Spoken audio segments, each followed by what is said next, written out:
Hello, this is the October video chat. I have a few announcements this time. I guess first the stop killing game stuff.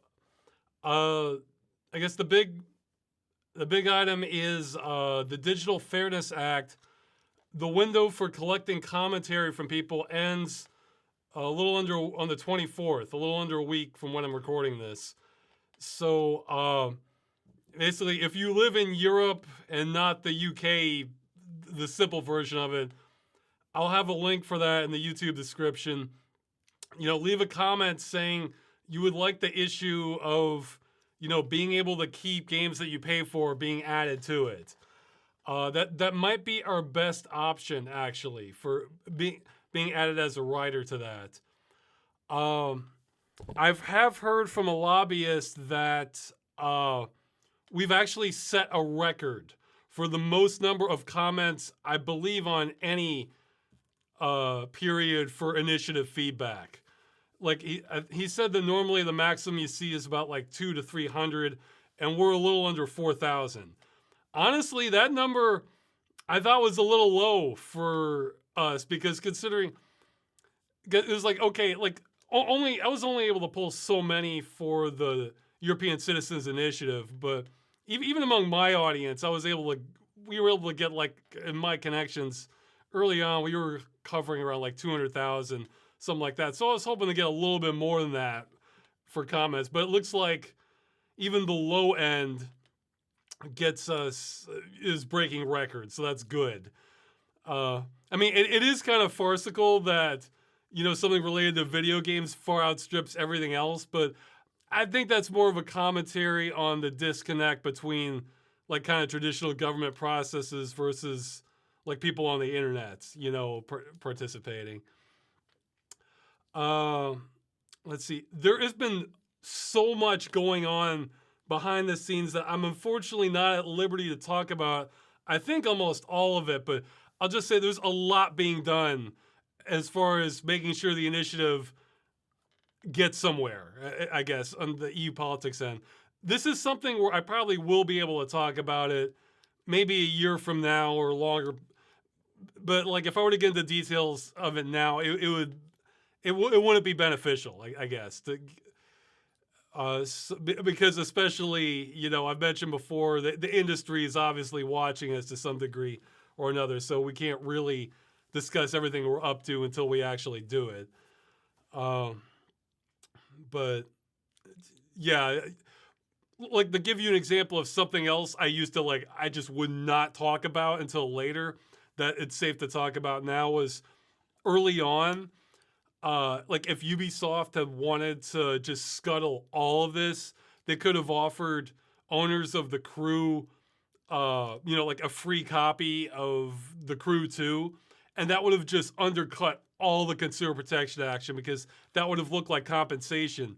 And the irony is, they almost did something like that later. Almost. They didn't, though, where they put the game on sale for like $1 for The Crew 2. So that, to me, that says that they weren't worried about, like, lost revenue of copies of it if they're willing to sell it for $1. So, and if they had done that, that would have saved them just so much trouble, but they didn't. And I didn't want to breathe a word of that back in, like, April 2024 or the months following, because I wanted all that action to go through on the consumer protection end. So this is something like that, where there's a lot going on, but I don't want to jeopardize anything by talking about it. Sorry. Several surprises have come up that we are definitely working on it. I'll say that, though. Let's see. I think that's it for Stop Killing Games at the moment. I'll make announcements as they come, but I'll just say there's a lot going on in the EU political end of things. Yeah, I guess for everything else, I have been working on Game Dungeon. I'm pretty confident I'm going to have one out in time for Halloween. It's not going to be the scariest, but I talk about that in the episode. It's one that you'd think would be scarier. I guess it's for a game. Uh, and let's see. I'm trying to see. That's the thing. I see right now. I feel like I'm about a week off from having that episode done. I've been working on it since like kind of end of September, the Halloween episode. But now I'm thinking, it being done in a week, maybe I'm overestimating that. I feel like if I was working around the clock, it would be done by then for sure. But I've been trying to just have like a sane pace, and it's going kind of slowly doing that. So we'll see. But that makes time predictions difficult. But I was trying to work in Freeman's Mind also, but that has less of a hard deadline. I'm not promising that'll be out before Halloween, but I don't think it'll be too much longer past that. Then after that, I plan to do the follow-up or resume the follow-up episode, but then I should also have a Christmas episode. So I'm thinking if it's taking this long to make just a regular one, I can't predict which one's going to be after that, the follow-up or the Christmas episode or Freeman's Mind or what, but I'm just going to keep working on videos to try and get things out. And unfortunately, I think that means I'm going to have to, unsubscribe if you want. I'm not happy about this at all. I think it means I'm going to have to push back the movie at least like another month or two from when I was planning on resuming work on that. Because everybody's going to be asking, well, where's the Halloween episode? Where's the Christmas episode? Where's the follow-up? Where's Freeman? So I have to at least stop killing games skewed things so badly. But so I want to get a cluster of videos, then do nothing but the movie for a while. Then I can finally get on top of that, then resume more regular videos. So I'm figuring it out. Let's see. What are the notes? Oh, yeah. And a friend of mine has recently, who's helped me on miscellaneous things, both on the campaign and on some of the videos, has recently released a video game he's been working on. It's called Seize the Cheese. And you play as it's a platformer. You play as this mouse jumping around. The way I would describe it is, in Super Metroid, if you go into the morph ball and then you detonate a bomb, there's like a delay, and then sometimes you can get a boost from that explosion. It's like if you made a whole game out of that, it was my impression, out of that mechanic. There's a link. Somebody put a link there. Great. I'll have that in the description also. The art, at least one of the levels, the art's direction is pixel art. It was looking pretty good. It makes me want to, I don't know if I'm going to be in love with that, personally, I don't know if I'm going to be in love with that mechanic enough myself to want to play through it, but I would want to skim through a playthrough of it at least, just to see more of the artwork. So I'm just giving it just a bump for him. He's not, I don't have to put the sponsor thing. He's not paying me anything to say this. I've done that periodically for people who've helped me on the videos when they have some project they want highlighted, that sort of thing. So yeah, you're getting kind of bottom barrel endorsement from me mentioning on the video chat, but I figured anything's better than nothing. He said that Steam has been just flooded with kind of like AI shovelware games. So this is not that. That artist work on it. It's a design game and normal things. So, man, that's something I've been meaning to do. I have been slowly updating the games list on the website, but I have like 100 more entries coming on it for my list. I just need to kind of sift through and double check it's worth putting on there. I'm getting like a little bit pickier when I put on the games list, but somebody's saying, why is it tagged as psychological horror? I don't know. It didn't look like that from the trailer, but maybe it's one of those games that, or maybe he's just making stuff up. Let's see if, no, he's not. Okay, so to me that says there must be a twist. So some games do that where, they start off all nice and happy, but then it goes. Yeah, wasn't the one like that? Pony Island was a game like that, I think, something like that. So yeah, maybe it's what? Maybe it has a twist, but somebody's saying the art style looks like Jump King. Yeah, it might be. Let me see, Jump. It kind of the art style kind of reminded me a little. Yeah, you're right. It does look kind of like Jump King's art style. It kind of reminded me, but it's kind of the same thing. I was thinking more of an older one. Was it Dust Force?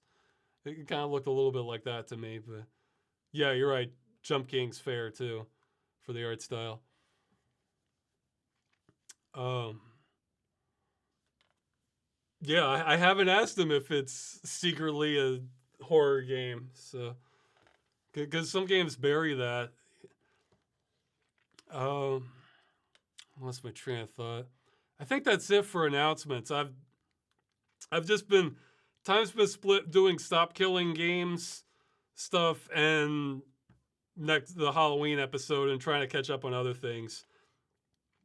So I'm busy, but it's yeah, like I was actually mentioning that to my wife now. It's kind of like during like I guess July especially the time I'm spending on it, it's gone from like nightmare mode, nightmare difficulty to now I'm just on hard as opposed to so it is an improvement, but it's still higher than where I want it to be.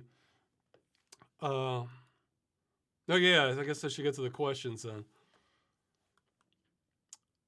And let's see. Yeah, the first one. If Hollywood ever made a biopic about Stop Killing Games movement, what actor would you like to play the role of you?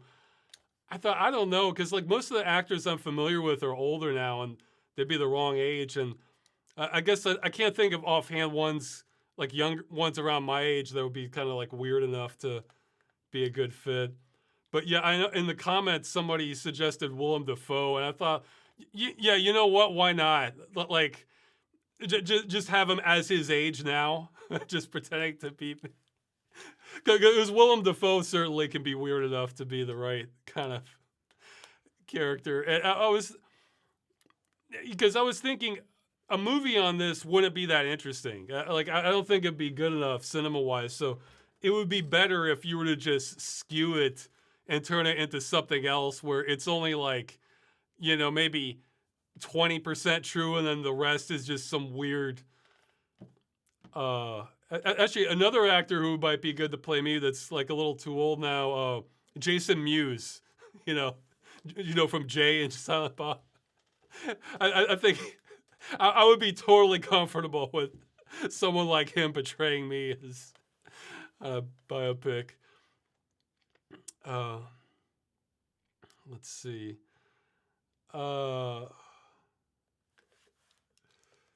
Or some others. I mean, to me, the actor wouldn't be as important as just the script and like where you're going with it. Because I'm drawing a blank. I feel like there was a movie like there was that more recent movie by Weird Al where it's sort of biographical, but then it goes in the odd directions. But I feel like I've seen better than that. I feel like that wasn't his best stuff actually. But something where it's like very loosely it's well yeah, of course, young Einstein. So yeah, make it more like young Einstein where it's like we're very very loosely going for factual accuracy and we're just trying to make a fun movie. So I think that's the only way to do it because it's just not interesting enough for cinema. What was the best Halloween costume that you wore as a kid? I don't really remember exactly for ones as a kid. I mean, I remember I had a neat werewolf mask I wore for one of them, but I think my favorite one was actually, it was in high school. I could probably figure out the year if I would try to, but I went as, yeah, for like, it was like a school party or something like that. But I went as Dracula during the day from Bram Stoker's Dracula, the movie where he has like the top hat. And the thing is, there was like a cheap frock coat I found at a thrift store that kind of looked pretty well, that went pretty well with that. So I had that, and then like I had like the round sunglasses, so that like I had enough of a beard a bit to go with it. And I remember if somebody was like driving, I was walking to school, and somebody was driving by a friend of mine, and they like shot out the window. It's like, oh, you look just like him. Yeah, I had the long hair then too. So I mean, I don't know if I look just like him, but I look close enough. Like I look close enough, you could tell who I was going as. So that was probably my favorite then. So let's see. Somebody want to know what the timeline is for the next follow-up episode. Well, it's after the Halloween episode, probably before the Christmas episode. And if not, it'll be directly after that. That's the timeline. I'm afraid I can't do better than that because everything just, I'm bad at, I'm slow and bad at time estimates, and I'm having to juggle a few things. So somebody's saying, let's talk music. What are you into lately? What's catching your ear? Any recent game soundtracks you fall in love with? New bands you're digging? That's one of those things it's been badly neglected, and it's almost nothing, because yeah, basically for music, what I'm doing is if I do hear a trailer or snippet of a game or movie I like, I put that down on a list to eventually go back to later. I haven't been listening to anything pretty much, so there's too many things I'm trying to do, and that's one of those that's been neglected. That's one of the areas of, but I do eventually hope to come back to it when I have more time. Oh, I didn't see this one. Favorite and least favorite Halloween candy. There's probably several least favorites. I guess favorites, like candy corn, Reese's peanut butter cups. I don't know. It's been a long time since I've had just regular Halloween candy. Or yeah, peppermint patties. I like those. Those are. What's the game that almost made it in the Game Lunch episode, but you decided against it because you realized it might actually drive you insane? I can't think of too many. One I've sort of, I'm not saying never, but I definitely am not jumping for it, is Legacy of Kain series, just because it's, I feel like I can't talk about Blood Omen without talking about like the other four, Blood Omen 2, Soul Reaver 1 and 2, and Defiance. So, I mean, maybe I'll cover them eventually, but that one would be a big time sink going through all those. So it's, I'll see. Yeah, it might happen eventually, but that's one I put off. What's your opinion about romances in games? For both pre-written ones or more selective ones? Do you like them or engage with them? Do you think there's a way of implementing them that works better than others? I don't know. I'm not. That's typically not why I'm playing games. I mean, I think. Well, oddly, one that jumps to mind is like with in Max Payne 2. I remember that one working okay. I think the way this is going to depend on the player preference, obviously. I think for me, the best way to do it is just keep it out of the way of the rest of the game as much as you can if the player isn't that interested in it. So keep it constrained to cutscenes where you can kind of control how it goes and have good writing, set moods, that sort of thing. But other people really want to be able to romance. There are some people who are playing games that they basically want a dating simulator within that game, like an RPG or something, and I'm the wrong person to ask about that. So I'm generally playing games like that because I want a big, grand adventure. So, like, if a romance is part of that, fine. But if it's dominating that, then the more that happens, the less it's my kind of game. Unless it's funny, though. Like, or funny or dysfunctional and interesting. Like I was showing some of that in State of Mind, where, this is not a happy relationship, and it is dysfunctional and interesting. So Those can be kind of fun to watch.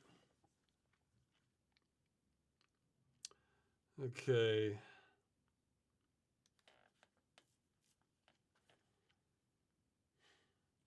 What's your experience with the Silent Hill games? Which games do you like? Well, I've played the first three. I played some of four, but I gave up when you were in that area where you had to navigate this subway car maze, and then the ghost would come at you and just fly straight at you through walls. And I was just like, no, I'm not enjoying this. And I stopped there. I meant to go find a trainer or something, and just never came back to it. I guess I'll have to at least watch a playthrough of four. I heard Homecoming wasn't good, or wasn't that good, and I think I've lost track of the others since then. I guess there's the new one, Silent Hill F, that's in Japan. I'm not as interested in that one, but the first three I thought were great. I mean, two I thought was fantastic, especially. But I guess out of those, I would say two is the best, then one, then three. Three wasn't bad by any means. It was just kind of felt like more of the same, but that can be a good thing, you know. It has an interesting mood, and you know, delves into psychology in a way that is interesting. You know, scary. There's scary, like, have interesting music. It's a good series. It's certainly one a series that could get more titles in it. You know, I think with Silent Hill, if you're gonna make sequels, the trick would be to, I mean, I guess they're kind of doing that with F, but not do kind of more of the same at this point. Like, well, 4 was kind of interesting like that, where you're kind of trapped in your room, and that's kind of you're trapped in your apartment, and it's kind of confusing why that is, but you're taking these portals to other areas. So I kind of liked where that was getting kind of weird, and I feel like that's probably where it has to go, because if they just keep redoing the same sort of thing, then that's too stale, and that's a series that really could have lots of imaginative things going on in it. So you could really have like a reimagining of what, like, this is a poor example, but I'm thinking of something like Black Mirror show, not the games, but the show, where it has like an arcing theme of technology and it reshaping society in ways that can be kind of dystopian.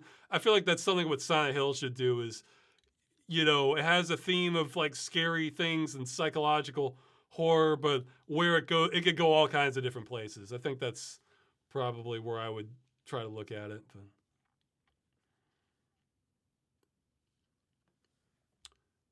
Okay, let's see.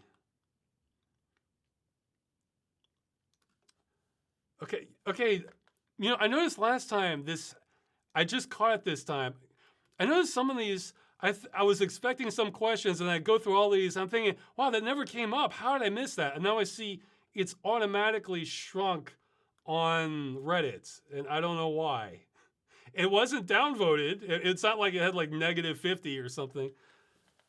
So I just now caught that. So that was a question I almost missed.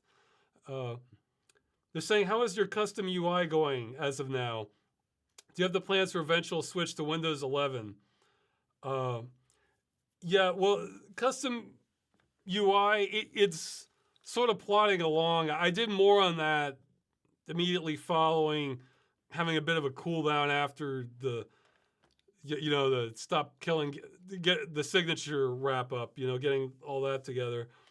I definitely plan to make a sequel to that, but I kind of want to have more to show first. My biggest hang up time-wise is getting a visual theme to skin the windows themselves.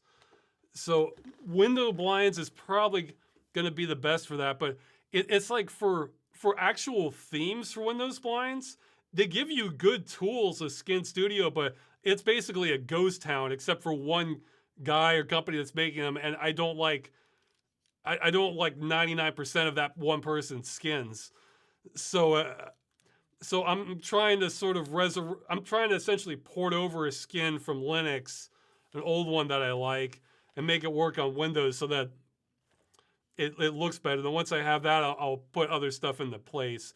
Because there's kind of two aspects with the GUI. There's the kind of the form and the function. With the navigability of it, and shortcuts and having it function different ways. And then there's the look. For the actual functions, I think I have a more or less rough idea of what I want to do and show. But for the look, I'm trying to, make it look nicer. So, I think most of what I want to do should be compatible with Windows 11. Not all of it, though. I think I mentioned last time, oh yeah, WinStep Nexus, which I was using as like a taskbar shortcut and system tray replacement. They said they can't skin system tray skins anymore because of, since Windows 11, I think since 23H2 they said something around there, something with how it serves them up. But I think there is another replacement that I haven't even checked yet. Maybe it's good, maybe it's not, and I think I lost the name of it. Shoot. Yeah, My Doc Finder. I haven't tested that at all, though. So maybe it's functional, or maybe it's just doesn't do much. So I'm looking into it. For Windows 11, I was considering moving it to it, but look, ever since I saw that news about one of the updates triggering something that would start frying worst case scenario, but causing bugs with certain SSDs, it's not that by itself scared me off, but the entire response to everything has scared me off. Because I talked about this earlier. Was it the YouTube channel Jay's 2 Cents? He documented it and showed, reliably this happening to a system he hadn't changed in like 9 months or something like that.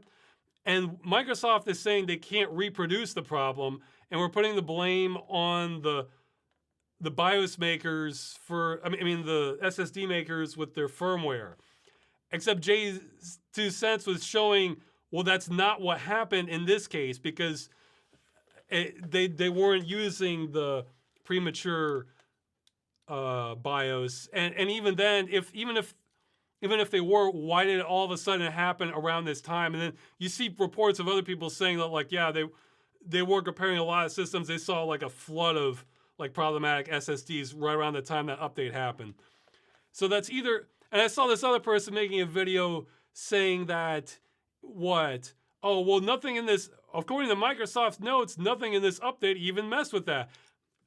One, that's assuming they're telling the truth, and this is anecdotal. Maybe I can ask them for more details. I'm in touch with someone who does IT support on a much more professional level, not like ground level. It's like basically doing support for like major companies where, you have to escalate your way up to him. And he ended up having a problem where he went to Microsoft about this change that was causing problems. And he was talking to basically like a top tier tech at Microsoft, and they were denying they made that change until he finally presented them with evidence showing that, no, you did. And the tech he was talking to was just kind of taken back. And to me, it's not clear if maybe they're not even communicating with like the top tech at Microsoft what they're doing, or else he caught him in a lie. So I don't know.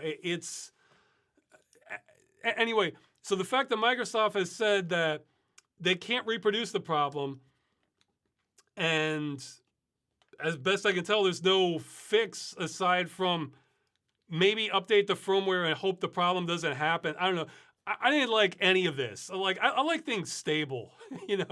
I like not frying your system being on the table unless you're doing something nuts like really pushing overclocking or something.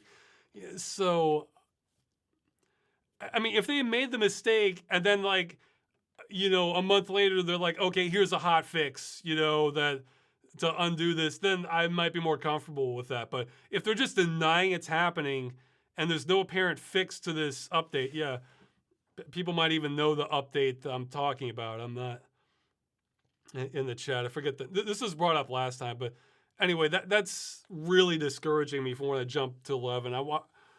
I I was considering it before then, but hearing that, it's like no, you know. Uh, I've noticed this. I mean, not as extreme, but I've noticed the same thing actually with NVIDIA drivers. Where like yeah, I'm on NVIDIA drivers from 2023 right now, because there might be. I think there might be some that are a little more stable. But I remember in the past, I would try updating to them. You know, do like a complete do display driver uninstaller. You know, in safe mode, then you know uninstall everything, then reboot, and then install the drivers. So it's like complete wipe. And then what I would find, even the WHQL certified ones, you know, sometimes it might take a day or two. Bam, I get a blue screen, usually from doing a lot of stuff in a web browser, actually. And then if you look at the blue screen message, yeah, it's related to the NVIDIA drivers. So they're just not stable, whereas these are like a rock. So I'm always kind of slow to move to newer drivers or say with newer OS, unless something's really good and stable, or I'm willing more to experiment with things being unstable. And if I'm real busy, I'm not. So, I mean, I might move to Windows 11 eventually. Right now, I don't really have that compelling a reason to. It's because I guess we'll see. You know, maybe pressure mounts. You know. Okay, this is a good question for the chat. Like, put your answer here on this one. What game's cancellation has hit you the hardest? And this person says for them it was Prey 2 and StarCraft Ghost. Prey 2 would be up there. I was liking where they were going with that for the trailer for Prey 2. I think the one that got me the most, I think it might be Sin Episodes, because that wasn't really one cancellation. That's more like 8. You know, we were gonna have 8 episodes. Somebody's saying Serious Sam 2 remake / the third encounter. I didn't know those have been canceled. I mean, canceling a remake isn't that big. I mean, except for maybe something like System Shock, canceling a remake isn't that big a deal to me because you still have the original. Somebody's saying The Crew. Well, The Crew was never canceled. The Crew was killed, but thankfully it's been resurrected thanks to people. But yeah, by canceled they mean that it never even made it to market. You know. Someone's saying Revenant Hill. Okay, I'm not familiar with that one. But yeah, I think for me personally, Sin Episodes, and actually I only learned this like last month. There was a good article on PC Gamer talking about an interview getting some more details on Sin Episodes. And in it, they also mentioned that Ritual had been working on an expansion for Quake 4 that was 95% done. I'm thinking, oh, that stings. Because hell yes, I would love an expansion to Quake 4. You know, so let's see. What are some others, though? Oh, yeah. I mean, I wasn't super invested, but I was definitely interested. Legacy of Kain, Dead Son. I saw some gameplay of that. That looked promising. Let's see. What are some other... Somebody said about game being canceled is Half-Life 3. Well, I guess we're not sure if that is canceled. Yeah, that's kind of the ongoing question, you know. But besides, before Half-Life 3, you have Episode 3, don't you? Or maybe they might just skip over that now and go straight to 3. Yeah, I'm trying to think if there's any other like cancellations. Yeah, I think for me it would probably be Sin Episodes, because you know the first Emergence wasn't perfect, but I liked a lot of what they were doing, I was thinking, yeah, keep going, So,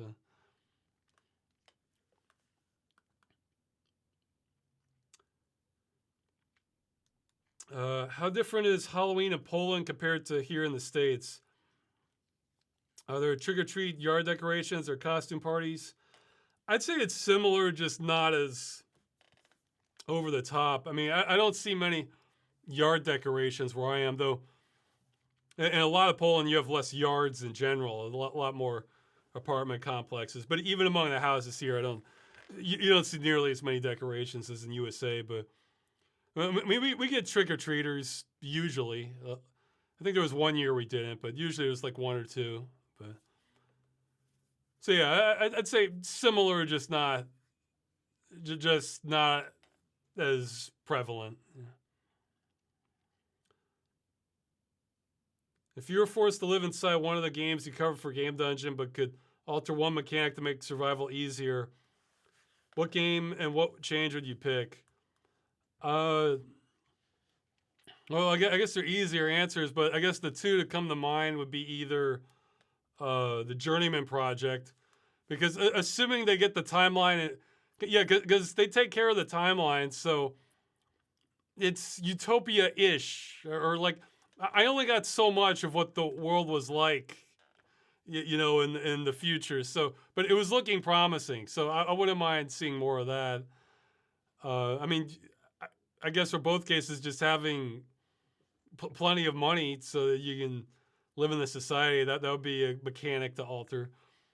And the other I was thinking would be Deus Ex Invisible War with the Helios ending, because that could be utopia-ish, So that would be interesting. Yeah, just off the top of my head, I think those would be the two I would go for.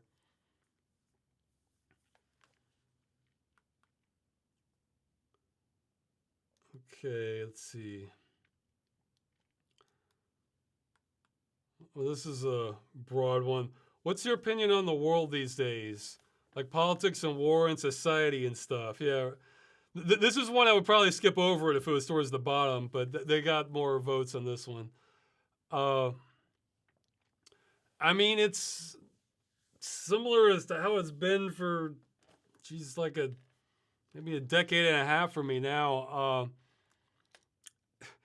I guess the overwhelming feeling I get is we're in I feel like we're in a state of transition. Just what exactly we're transitioning to, that's a big unknown. And there's an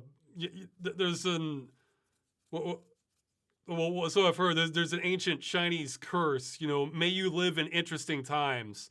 Well, I think we have a lot of interesting times ahead of us. I mean, I guess on like a macro level, I think so much of society and modern civilization, I mean, I've said this many times before, I think it's built on just flawed fundamentals where it's unsustainable in terms of resources and impact on, environmental sustainability. Well, lots of sustainability, environmental, economic, I guess preventing civil unrest, that sort of thing. But I think we're living way beyond our means, like on a macro level, and we're essentially with fossil fuels. That's the only reason we have a population as large as we do, and it's allowed us to do a lot of amazing things. But it's kind of the equivalent of blowing through your inheritance. So we're not going to see like oil run out in our lifetimes, but if you see it like quintuple in price, that brings so much of modern civilization to a standstill, and we don't really have much of a plan for that. We're kind of living in the moment for so much of how we structure society, or just like the real short-term future, and just even people trying to plan for the future. I can be guilty of this too, because when I think of things down the line, I'm generally assuming society doesn't collapse, so, but it can in multiple ways. It's so anyway, I think we're kind of I think we're kind of seeing that the impacts of that become more and more to the forefront, as time goes on. Yeah, well, yeah, if you want to, I think I talked more about this in was it the third follow up episode with the new beginning stuff? I referred to like the fog of badness, where I don't know what's exactly coming, but a lot of things are not good. I mean, it's not all bad, but it's like we're really mismanaging so much of modern civilization, and we're kind of running off of past systems that worked under different under different dynamics. So, yeah, interesting times ahead. Again, like with my life outlook, I kind of look at life more now like a survival game, So you don't exactly win. It's just you try to survive as long as you can. So he's asking me to change the episode order of Freeman's Mind 0 to between 34 and 35. Okay, I'll try and do that. I think I haven't messed with that in literally years. The YouTube page stuff. Somebody else was saying I need to link to the Curse Forums junk page somewhere on there. I should probably do that too. So I'll try to get to that. What do you think of deliberately offensive games like Postal, Grezzo, or Hatred? I'm unfamiliar with Grezzo. With Postal, I think Postal, it's almost like they skip where the sweet spot would be for me, because the original Postal is pretty dark. Like it has humor in it for sure, but it's very dark. And when you get to Postal 2, Postal 2 just gets zany. So I always kind of wanted something like in between those two, where it's goofier than the first one, but not just so over the top like 2. And I thought that could be I was thinking something more along the lines of if you take the movie mentioned before, Falling Down, where you have a guy that's basically just kind of having. Basically, you have the dynamic of somebody kind of having a breakdown themselves, but you're also seeing the absurdity of society. Yeah, there's hints of this sort of thing in movies like Fight Club, or a little bit of American Beauty was another one. There's another one I'm trying to remember where the guy's breaking down, but the society's kind of crazy too. But then make add a lot of dark comedy to that, and I feel like I kind of wanted to make a machinima series like that, and I don't know, maybe I will eventually, but I certainly have somebody who would make a great voice actor for the Postal dude. But again, it just comes up to the hang up of the animation taking so long to do, so that if I'm going to do that, I should just focus on the movie. But yeah, it's somebody's saying, but offensive. No, there's plenty offensive in Postal. In the Postal series, but it's a game that also could take a joke too, Yeah. I mean, Postal just has a mix of all kinds of things in there, because you can say, oh yeah, it's in poor taste, and plenty of it is, but then there's other stuff that's really funny and insightful too. So it's just a lot of everything in the Postal series. Literally the other day I was talking with a friend, and geez, I forget what he was. Oh yeah, he was showing me some sort of something with a mail-in ballot where there was a hole in the form, a hole in the envelope to show. I wasn't sure. I didn't get the details from, but apparently maybe that shows if you voted for a certain option or not, just on the outside. And it kind of reminded me of. Well, in Postal 2, you go to vote, and then they show the ballot of that. I'll add that to add. And at the time, I think that was kind of like a spoof or commentary on what a mess the voting was in Florida for the 2000 election. But I think that holds up great, just from a general comedy perspective, looking at that Postal 2 ballot. Where you're trying to, where you're trying to vote for the different candidates, and like you have no clue what the hell you're voting for on that thing. Uh, but yeah, as for Hatred, I haven't played that one. I've seen the trailer, and I'm not sure it's one I'm gonna get to because it basically looked like Postal without the comedy. And I don't know, that wasn't really my kind of game, you know.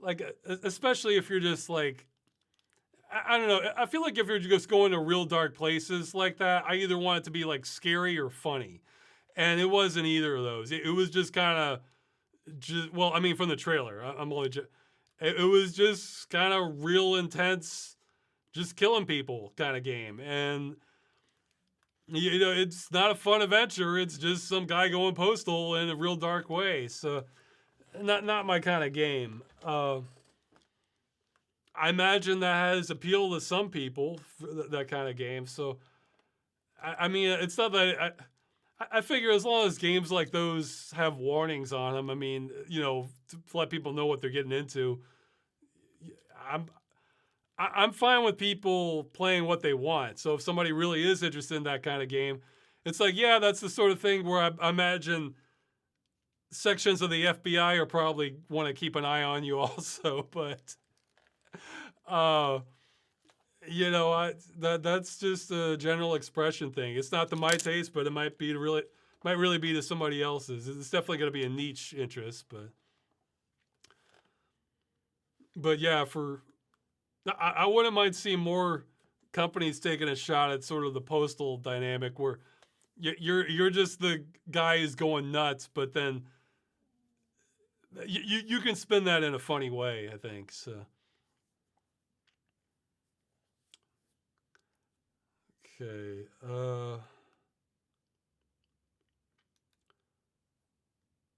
Okay, somebody's saying they noticed in the Human Revolution game dungeon, I didn't use the cover system at all.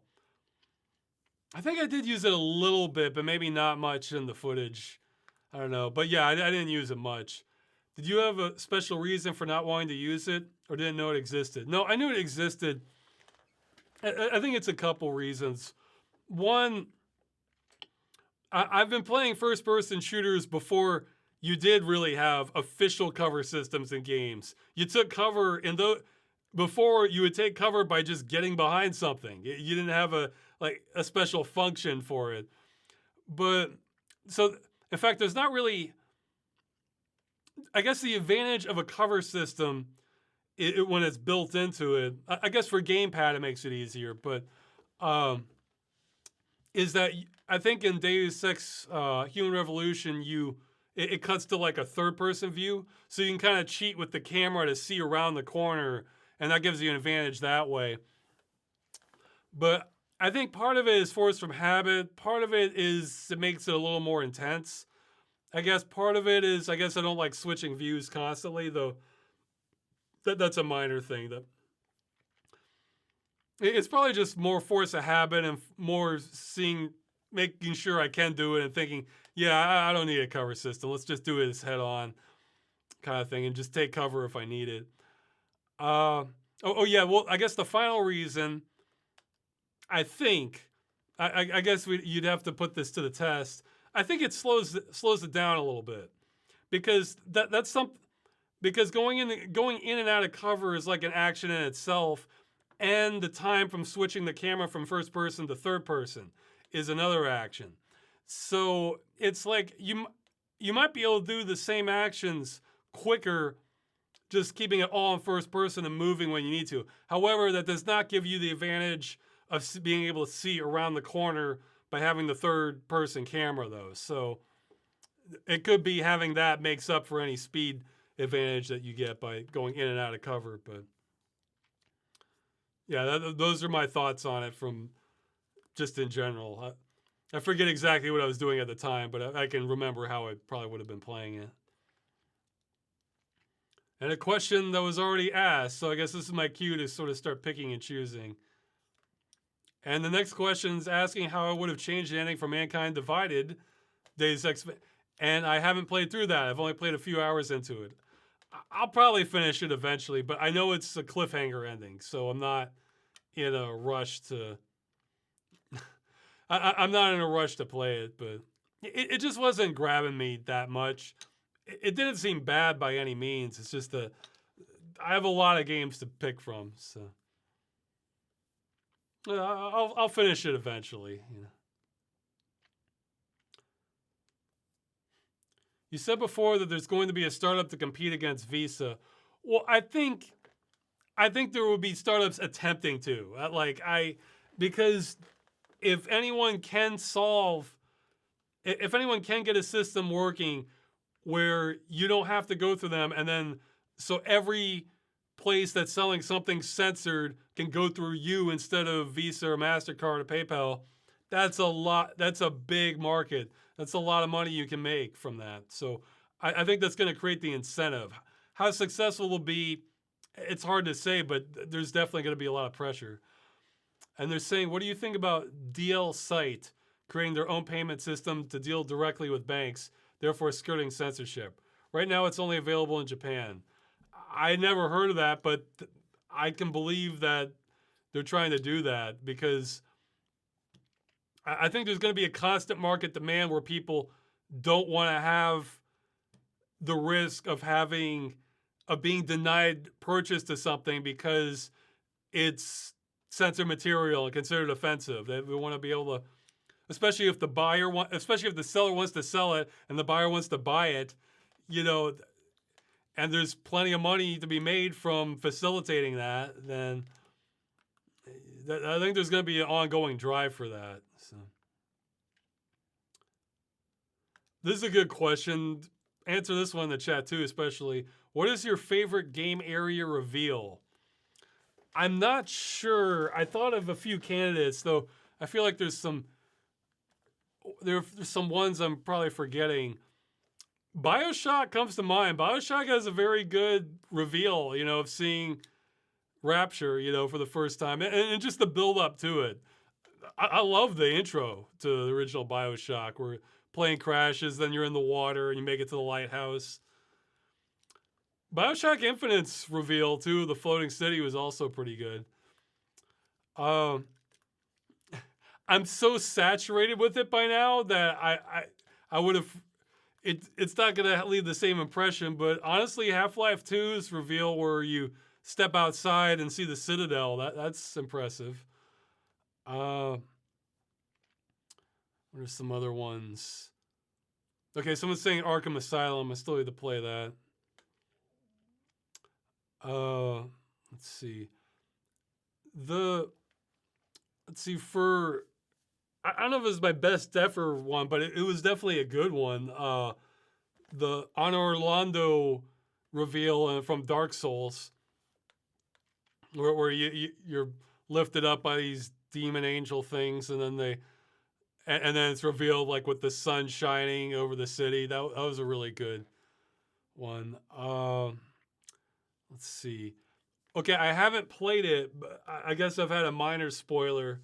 But I've heard in Elden Ring, there's one point where you realize that the map that you're on is just one small part, and the real world is so much bigger. So I imagine that's probably an impressive reveal, but I haven't played it or seen that.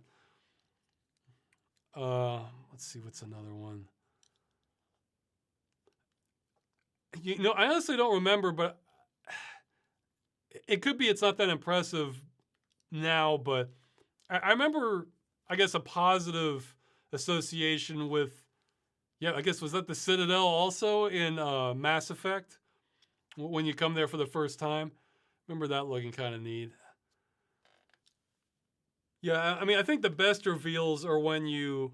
Okay, somebody's saying Claire Obscure, which I haven't played or watched yet, so I have no reference on that. But I think some of the better reveals are when...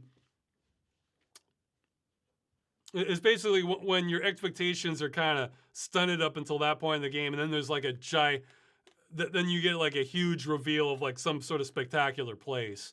I feel like those are going to be like the best sort of area reveals, where you're not expecting something this amazing and then it just opens up.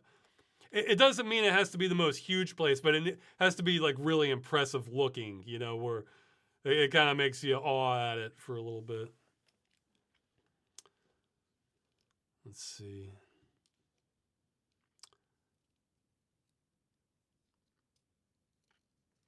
Somebody said, well, I've answered this several times before. Somebody's asking if I like celebrating the anniversary of a vid I made, like for civil protection. Generally, no, because I feel like I'm behind on everything. And I feel like I haven't. I don't know if self-indulgence is the right word, but I feel like I almost haven't earned having an anniversary when it's like celebrating an anniversary of something you're 30% done with. It's just like you don't. It doesn't feel right. You know, it's better to just get more of what you're trying to do out. So, let's see. Yeah, that's what it'd be like. It would be like celebrating an anniversary of an early access game that's missing a lot of features. It's like, no, that's not what you should be doing. You know, you should be finishing, or at least adding more to what you're originally trying to do. Anniversaries are for people who've accomplished more. That's the way I look at it.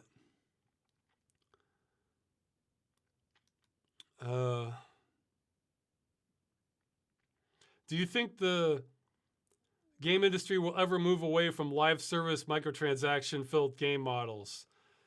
2 years ago, it seemed like almost every game coming out was like this, and companies kept announcing more. I feel like they dialed it back quite a bit, since it seems like the industry might have realized that they can't exist on that model alone, but it still feels too prevalent. I'm not sure we'll ever see it go away entirely, but I mean, it's hard to say what's going to happen. I mean, there's going to be plenty of studios that aren't going to do that. Probably more from like indie game or smaller. From AAA, that might be just here forever. Well, with lots of microtransactions. Well, or I should say the bulk of AAA, because I mean, what Baldur's Gate 3 would have to be a AAA game by any definition, and that one doesn't do the nickel and diming as I understand it. Oh yeah, in the comments, somebody said Star Citizen anniversary. Excellent example. Excellent example. That's not something to be celebrating. You know, maybe if they got Squadron 42 out, they could celebrate that. But you know, it's no, that's perfect example of how I feel about it. Star Citizen should not be celebrating its anniversaries. Yeah, because it's just, I get no, for the live service model, I think that's also not going to go away permanently. I mean, but it could get reduced in the future because the market would just get too saturated, and it's expensive. It can be more expensive making those kinds of games. You know, that's actually something I was thinking about is, you know, especially with the stop killing games thing. I don't know if it's come up before, but yeah, this is like a counter argument I've had in my mind that I don't think anyone's made, or at least I don't remember it. So it's like I've had this ready, but it's never come up. Where I mentioned before several times, like in the mid 2000s, you had a bunch of companies going crazy trying to have MMOs or subscription fee based games because there's so much money to make on them if you have a winner. But then they almost all died out, and except for a few, and they either went to free to play or they just died. And because the market was too small, there's not enough people willing to pay money every month for just one game. So only a few can get away with it, like the World of Warcraft, Final Fantasy 11 and 14, that sort of thing. So 14 or 15? Geez, now I'm getting mixed up. Yeah, I think it's 14. So I could see the thing I thought someone might say, but I don't know if anyone ever did.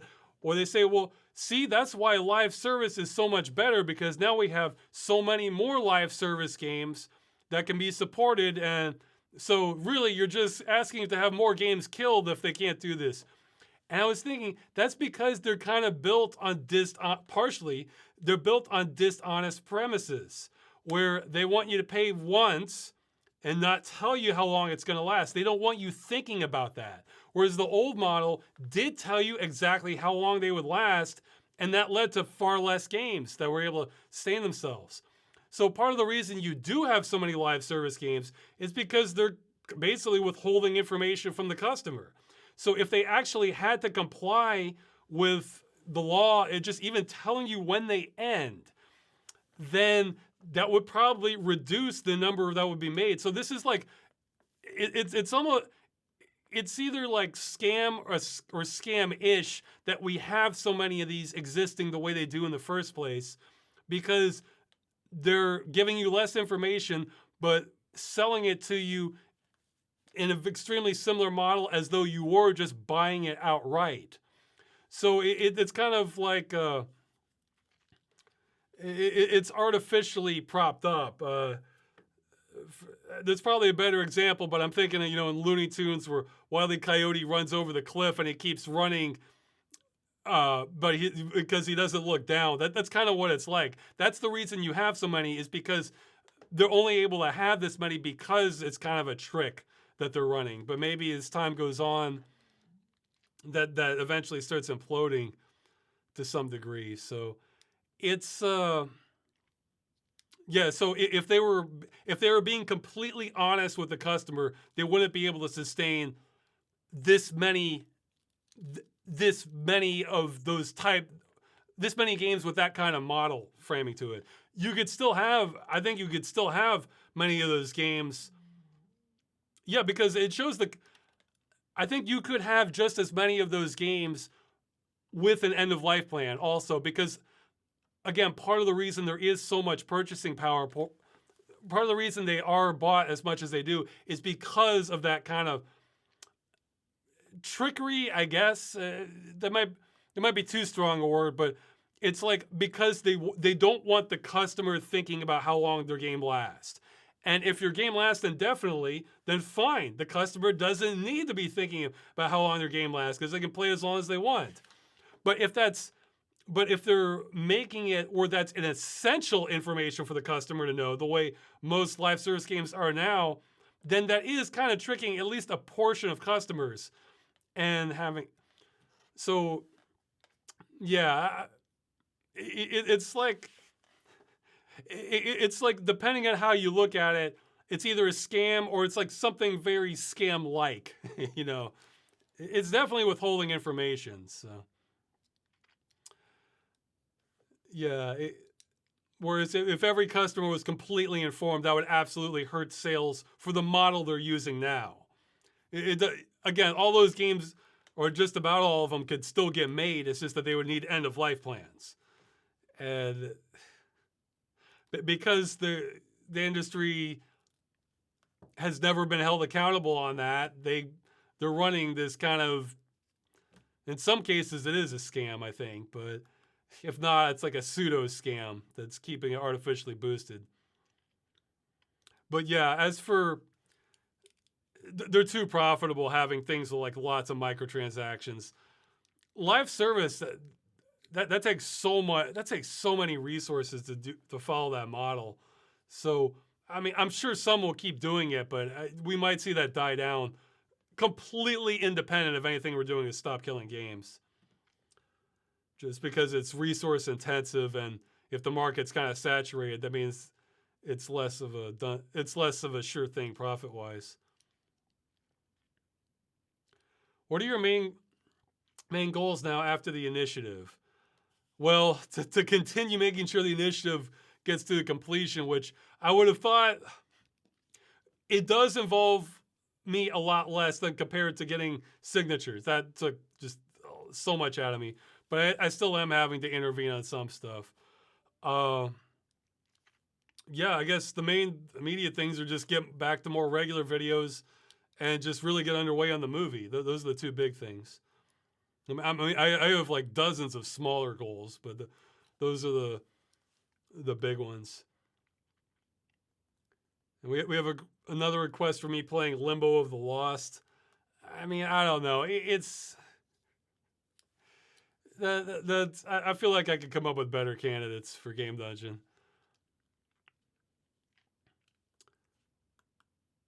Somebody's asking if I'm still working on the movie. Not that, not at this moment, but I'm 100% trying to get back to it. And unfortunately, it's looking more like that. It's going to be more like January to first quarter to 2026 is where I'm pegging me really dumping a lot of time into it and finally getting some of these systems nailed down. Okay.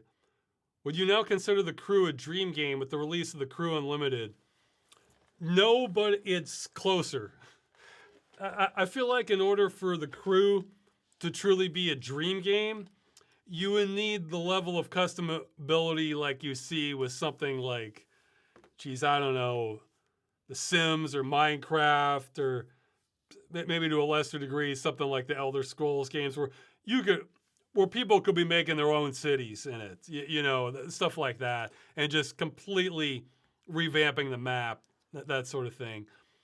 But that said, I think I'm really, really looking forward to how it's going, because I think I haven't had a chance to test them yet. I think there already are like field of view mods, which is one I wanted. There might be ones for headlights. I'm not sure. One of the guys that's doing Whammy, who's been doing a whole lot on the mod. I honestly haven't checked recently, but for sure he's definitely working on basically a mod to kind of fix the lighting for everything, or as much as they're able to within the engine. So I'm kind of waiting for that before I really get back into it. I also want to play it in VR too, which I don't think I'll even need a mod for that. I think with Vorpex, I mean, it won't be full VR, but it'll be like stereoscopic. And actually something I wasn't aware of, but with talking with him and some of the other people on The Crew Unlimited, I've said before how like oh geez, I don't know if I said that in the episode. I meant to. I might have cut it for time, but there was a jump. There was a shift in the lighting and the art direction between the original version of The Crew and Wild Run onward. And it felt like a side grade to me. Some things were better, other things were awful. And I kind of highlighted that in the episode where, some parts look good, but then some parts like really ugly. Apparently that wasn't just a mistake. Apparently there was some internal politics going on at Ivory Tower, and some people coming in took over and they actually sabotaged the look of it. I don't know many details of that. He'd be able to talk more on that, or could try and find more, but so they're kind of undoing some of the damage of that. So they were legitimately, it wasn't just the lighting, they were changing some other aspects of the art direction also.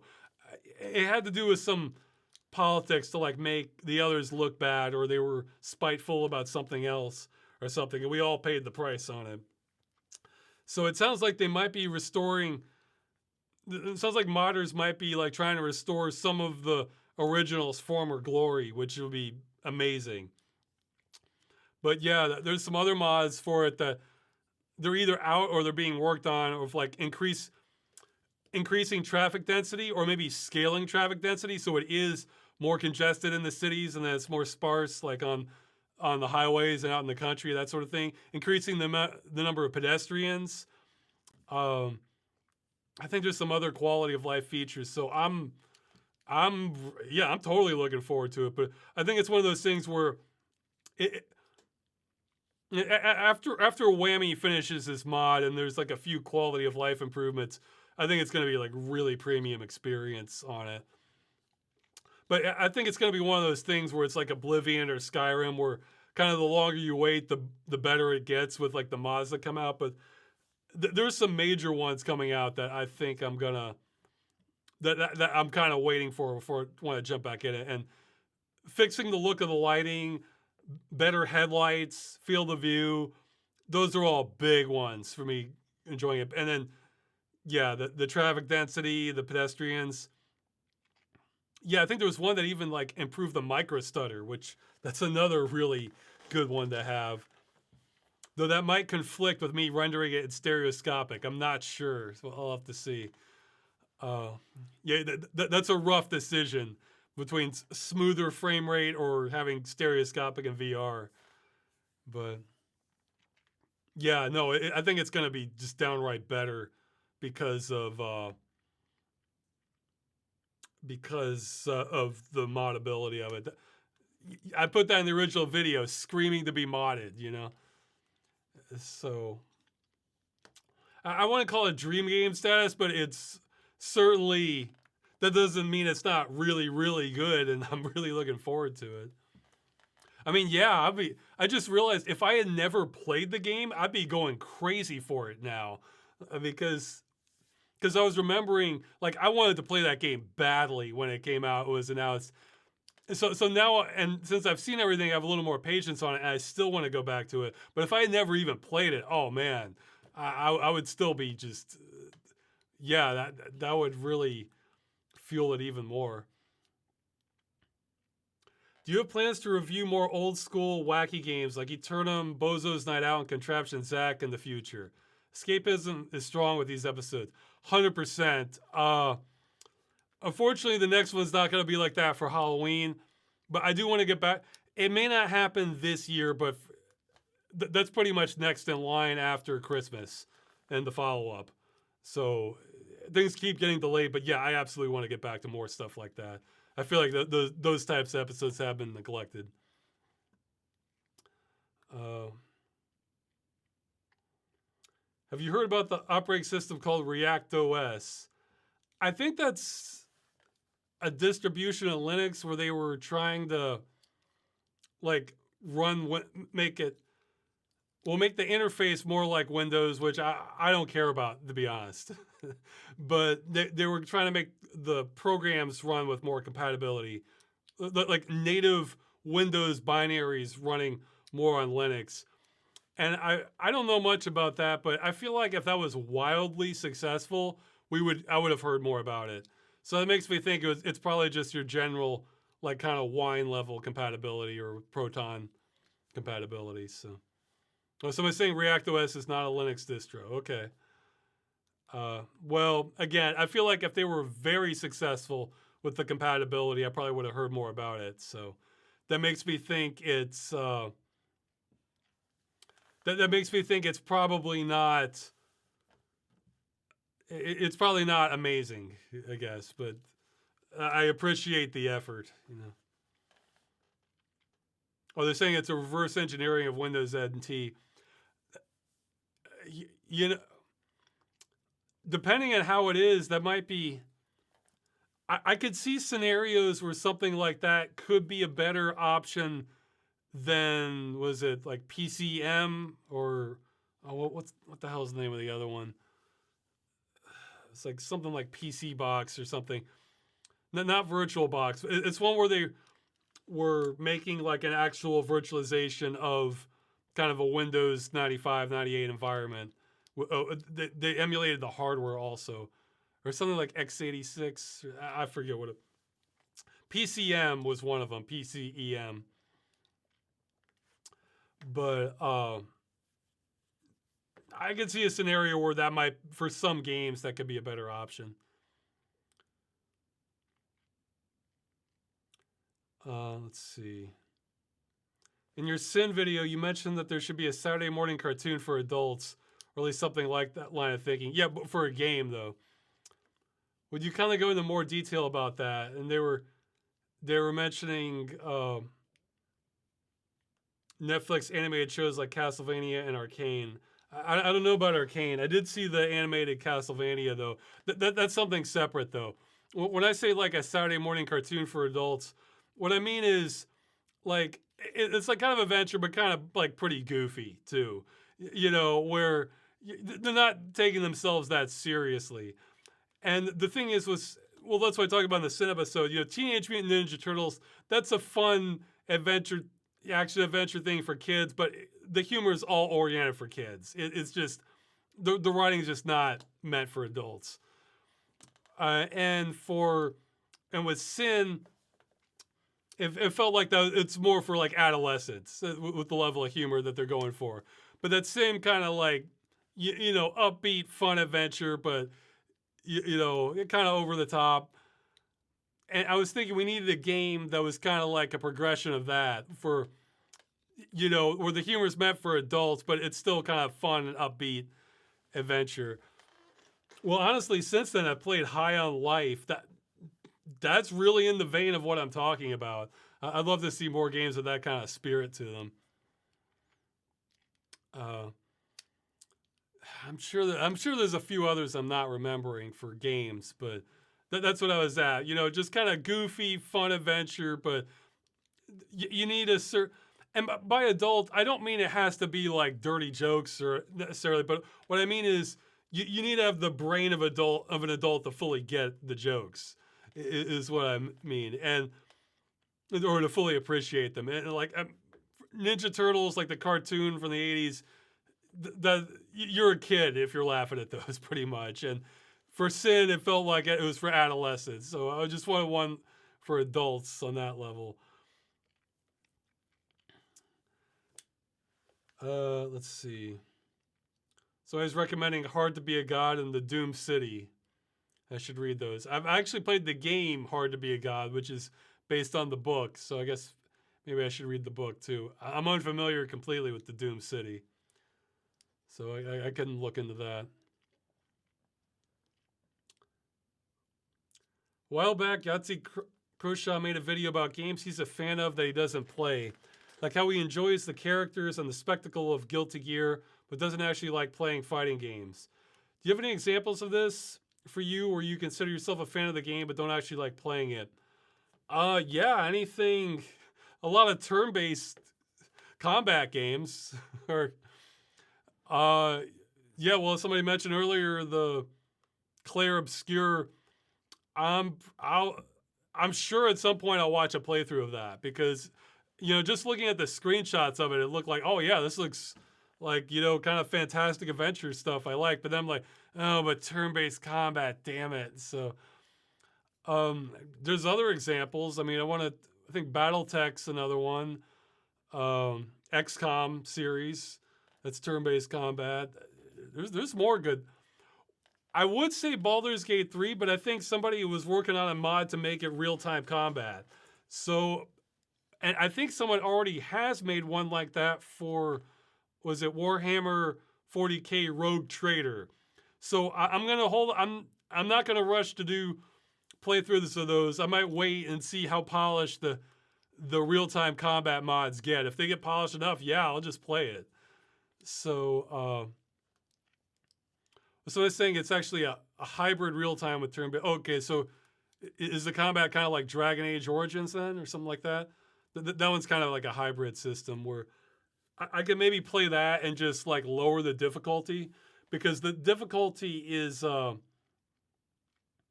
what the difficulty for those are usually tuned for turn-based combat. So if you're playing real time, you're at a combat disadvantage. So yeah, if it's hybrid, sure I could play that.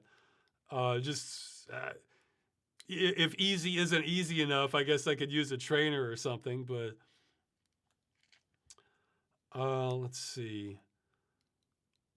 Yeah, well, they mentioned fighting games. Fighting games, I guess those are kind of in that category. They've sort of become in that category for me, where I still like them, but I don't want to have to memorize and get really good at a lot of moves.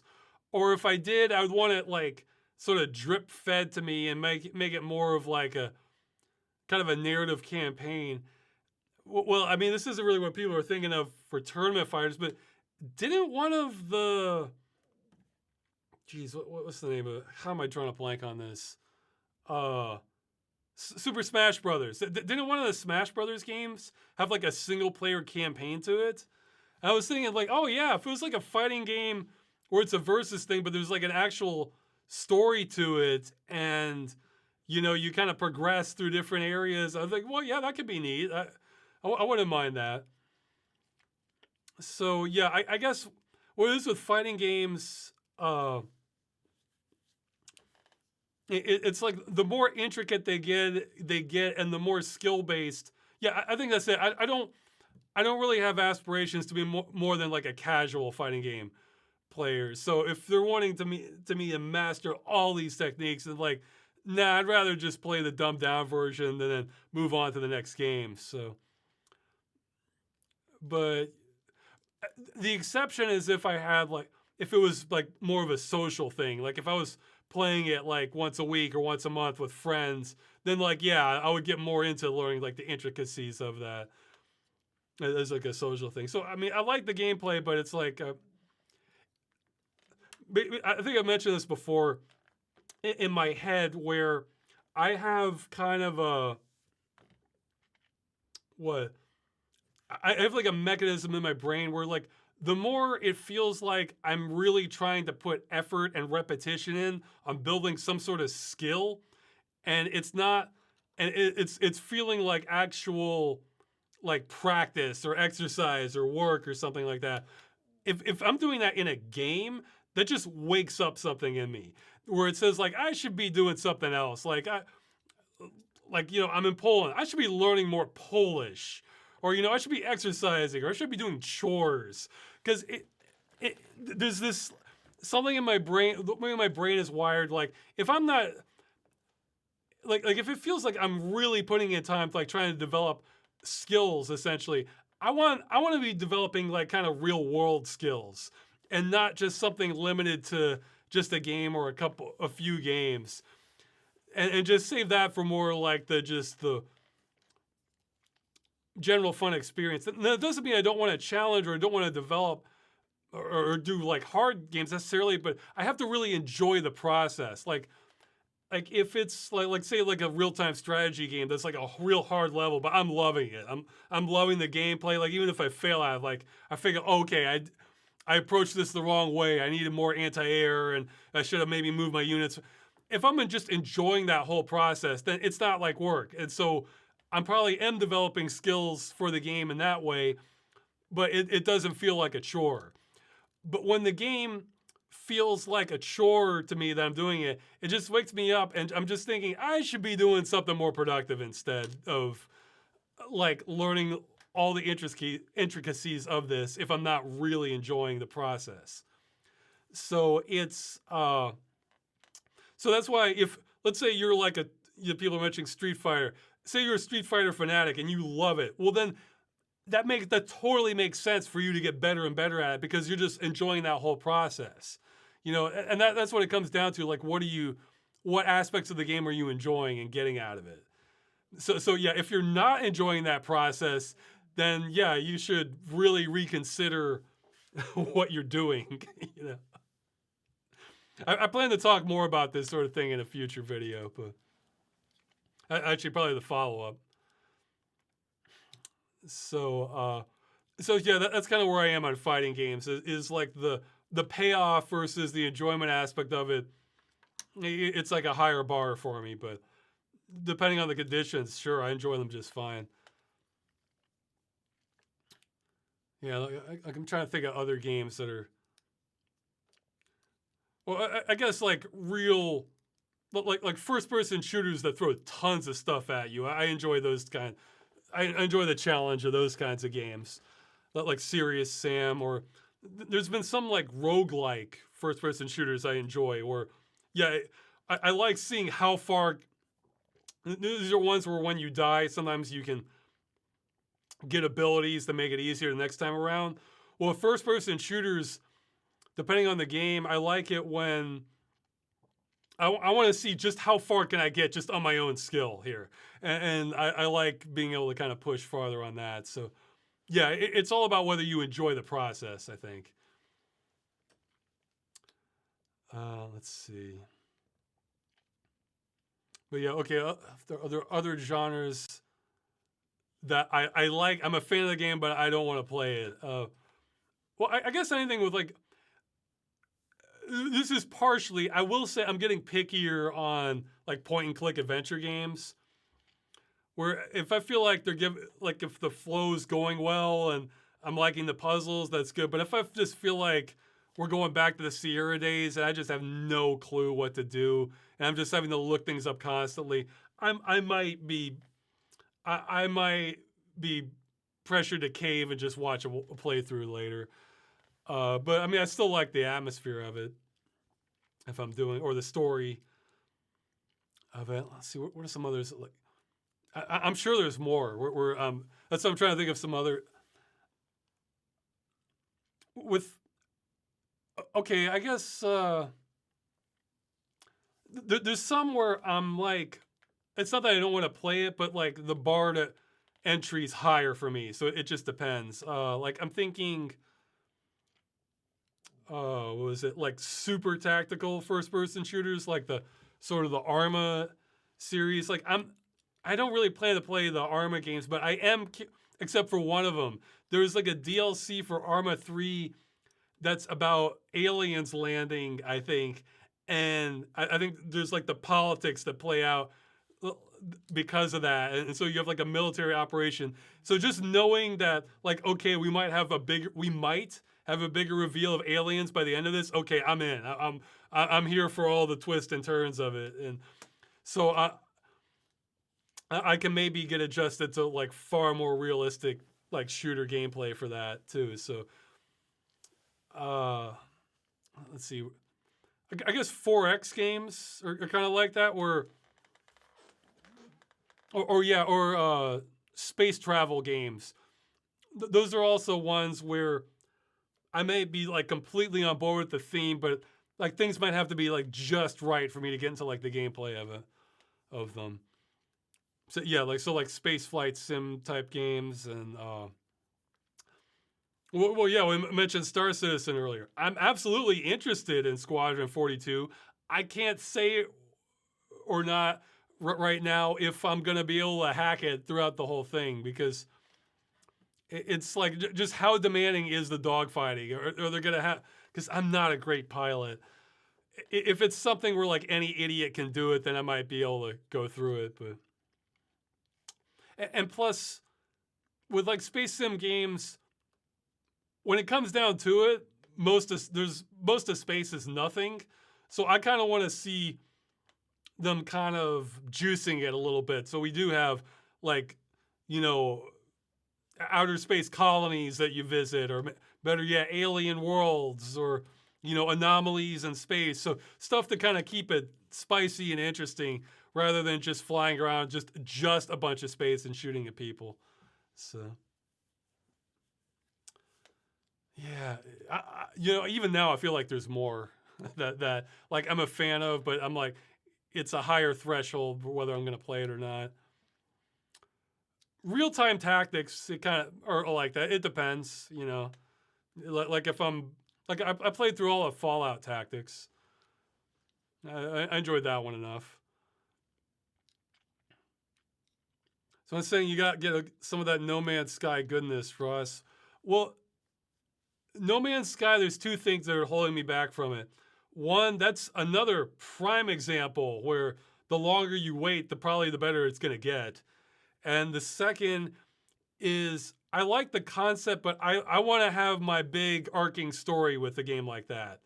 If it's really just about going to other planets, it's like, especially if they're kind of procedurally generated, I feel like I would kind of see, for my purposes, most of what there is to see after just a few planets.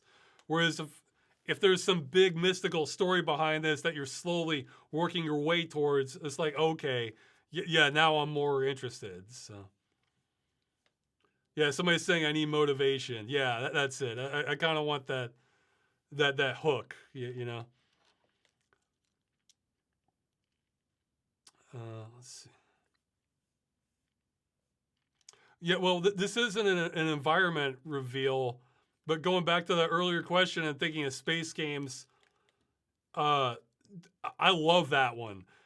How they handled this. This was an environment reveal, more like an enemy reveal in a Descent Free Space. The beginning of that game, you're kind of my memory's a bit hazy now, but you're dealing with like kind of these inner space politics conflicts where there's like this rogue group you're going after, and it's kind of an investigation. And then later in the game, you have an alien encounter, I think, for the first time. And then, like, even then, you're just kind of seeing the ships. And then I think you get like a full cutscene for actually kind of going inside one of the ships, and it's that reveal is awesome. Maybe I'll add that to the at least to how I remember it. And I like stuff like that where it starts off more mundane, but then it builds. That's one of my favorite styles. Yeah, not giving too much of a spoiler, but the movie structure is going to be kind of like that. It's gonna build for sure. So not all the interesting, exciting stuff. It's not going to be at the beginning. It's gonna kind of build up to that. That's one of my favorite pacing strategies where start off calm, have some fun stuff, but then just things keep escalating. So, let's see. Okay, I guess I should move on to another question, but I still feel like there's more that I'm a fan of. But yeah, oh, okay, yeah. Last obvious one, most MMOs, because with MMOs, there's two things. Like those are always like love-hate categories for me. The two things that kind of keep me away from most MMOs are the combat in most of them, where I just don't, where it's kind of, I don't even know what you call it still, or the what, the cooldown combat, where, you swing, then you have to wait 3 seconds, then you swing again, that sort of thing, or you hit an ability. And the other aspect of them that kind of holds me back is kind of the story presentation, where I love the kind of world building they create and the general atmosphere, and you feel like things are kind of alive, and they have like a big, interesting, expansive world usually. But you usually don't get that kind of like grand story where like by the end of it, you're just sitting back in your seat and you're just like, wow, that was incredible. They kind of always have to kind of pull it back because there's always some new event, or they don't want it to like outshine things too much. I haven't played it, but an exception to this, from what I've heard, might be Final Fantasy 14, where apparently that does have like a very developed story. But even then, with the presentation, a whole lot of MMO storytelling is you just go to some NPC, then they give you a text block, and then you go to the thing, a couple events happen, and you come back and you get another text block. Again, I'm not saying they're all like that, but a lot are like that. That's why the Secret World was it was different. I mean, unfortunately, I feel like the Secret World didn't quite give us that kind of grand story thing, though it tried. It tried, I would say. But the presentation for the story was like just leaps and bounds ahead of most MMOs, where you're just going and getting that text block. So, but I frequently love the worlds in MMORPGs, and even somebody was saying too grindy earlier. Grind cannot. It depends. It depends on how they're structured. Like, if I know it's going to be a time sink, but it's like a fun time sink, then that's not really a problem for me. I kind of like the idea of like this big epic journey ahead of me, But at the same time, that's a lot different from go kill 10 boars, So there's room for development for like kind of the ultimate MMO, I think. So, but yeah, that's one I kind of have. It's kind of a mix of feelings on, but. Somebody's saying there are more crazy sequences after the desert in the Secret World. I ended up playing through the entire duration of the Secret World. I made it through the end of Africa, so, and that was released even on Secret World Legends. So, but yeah, okay. So yeah, that's the other genre I like, but I don't play that much. I occasionally play some of them that like really wrote me in, but definitely not hardcore on MMORPGs. And plus, I guess with MMO, I still feel like that's an underdeveloped genre because because I'm looking at that more from like a solo player perspective, but I feel like there's so many more things that could be doing. You could be doing with having lots of players, where have like synergies where you could have. Okay, this isn't an MMO, but I was thinking of an example of this. Like in Unreal Tournament 2004, in Onslaught mode, you have the Leviathan, and you have like one guy's driving it, and another guy, and you can support I think up to like 4 side gunners, and then like one for like the main weapon or something like that. I was thinking you could have an MMO with all kinds of things like that, not just vehicles, but like if you want to build a building, having more people could chip in, could do more. And if you have specialist classes, then they could add more aspects to that building, and just like go crazy with that concept of having this kind of seamless cooperative gameplay where just like every single player is bringing something to the table, as opposed to just being like one more soldier on the ground adding a small amount of damage. Have like the gameplay be completely different depending on what kind of numbers you get. I feel like that sort of thing, something where you could build and destroy a whole lot, I think too would be another aspect of it. But yeah, because I mean, MMOs have done a little bit of that, but not to the extent I'm thinking. Like yeah, I think Star Wars Galaxies was one that was known for like people really diving into the professions.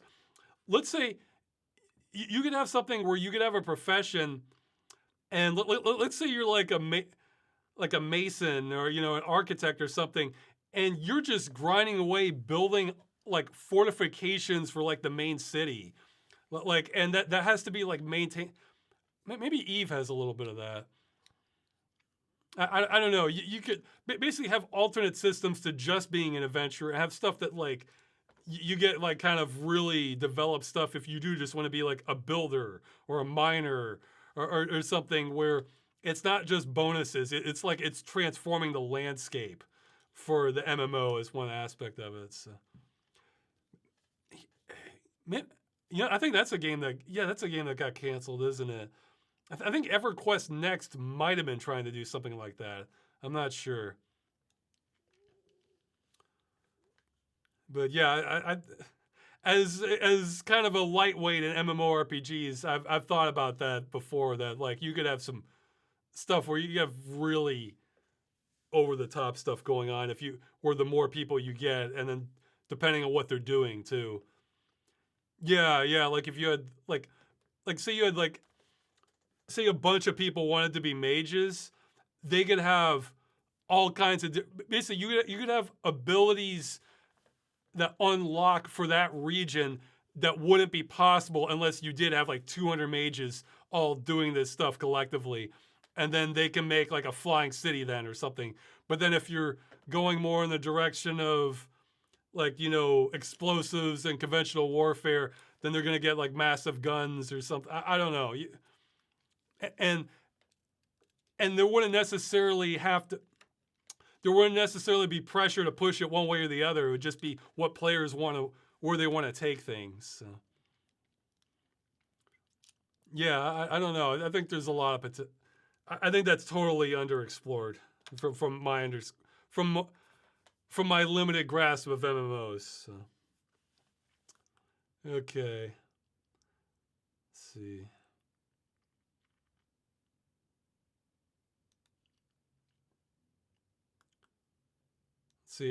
Let's say you get to the end of Freeman's Mind 2 with the ending of Half-Life 2 Episode 2. Have you ever thought how you're going to fit Half-Life Alyx's post-credit? Well, I don't know the ending of Half-Life Alyx yet. I'll get to it at some point. But no, not worried about that at all, because basically I'm playing through Freeman's Mind with the attitude that there's no revisionist history on my watch. So whatever was in Half-Life counts, and whatever is in Half-Life 2 and Episode 2 as it counts. Half-Life Alyx is a prequel. Freeman wasn't there, so it doesn't matter. You know, it's as Freeman encounters it. So if that's why I'm not giving Valve an inch on like in Half-Life 2 with all this. Oh, like, hey, remember me? We used to work at Black. It's because it's a losing game. You know, well, I mean, I guess not now that they're pretty rare releases, but you know, because they could just decide, like, oh yeah, yeah, don't you remember Todd, your best friend who you knew for 20 years? Why didn't you talk about it? Like, you know, they're just gonna add things retroactively. I'm just like, no, I'm having none of it. Just whatever I encountered in Half-Life 1 counts. The only reason Freeman recognizes Kleiner is because he's named in the manual of Half-Life 1. So, okay, that counts. Everybody else, you know, Eli, I mean, which generic scientist was he? You know, it's I'm not allowing any of that. So whatever is in Half-Life Alyx, it affects nothing for how Freeman interprets things. So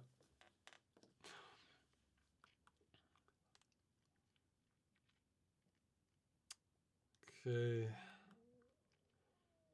okay. Well, yeah, I meant to ask in the future. Sometimes people like have like these list of questions. Let's try to restrain it to like one or two maximum in the future. I mean, I'm not really gonna police it, but this person asked three. I'll answer two of them. They're asking if I was asked by Catholic parishes to play the role of Jesus in some staging, would you agree? Well, I'm kind of too busy for that. But if I wasn't too busy and just had time to kill, I wouldn't have a problem with it. Let's see. Oh yeah, this is one I missed last time, and I thought was coming up, and I just never saw it. It must have been the collapsed question from earlier. You probably know about the tragically low child birth rate in Poland, and that huge reasons for it are no longer purely economical, but rather due to the fact that many young people are seeing children only as a nuisance and issue for their comfort. Some of them even hate children overall. What are your thoughts on this, about this topic? What would be the most efficient way, in your opinion, to change this trend for the better? Okay, well, multiple thoughts on that. This is worded a little differently than last time, but first off, he's saying what? Not that they're no longer purely economical. Okay, true, they're probably not purely economical. I would bet money they're majority economical. I mean, like, inflation's coming here too. I've been seeing it in food that I buy. I mean, it's probably not as insane as what I've heard in the USA, but I'm seeing it for sure here. And I don't think wages have like kept up at this or exceeded things at the same rate in Poland either. So you can't really know how much of it is for other reasons when economics are a huge part of it. This is essentially like the scientific method here. You need to isolate your variables. We don't have a control setting here to know what the other factors, if it's just economics, as opposed to other factors of it. So yeah, I think that would be the number one thing. Just make it easy for people, like you're saying, or maybe they weren't saying, or maybe somebody else said it. Like maybe some people wanting to pursue their career more. Well, I mean, have less pressure to have a career, especially for mothers, I guess, would be one aspect of that. So, you know, try to solve the fundamentals where, you know, it is very attainable to have a place to live and have food and feel like you have something resembling a future. You know, I think those are the fundamentals to solve first. I mean, hey, I'm still renting. I would love to have my own place. I don't know how possible that is. I hope to explore that at some point, but it's, you know, that's, you know, you need to solve aspects of that element too. And the other thing I would ask is, well, not ask, but they're asking my thoughts on this topic to change this trend for the better. Okay, this is where it's like, it depends how far you're zooming out. because like in yes, the birth rate is quite low. I checked after you wrote this. It was like 1.1 trillion.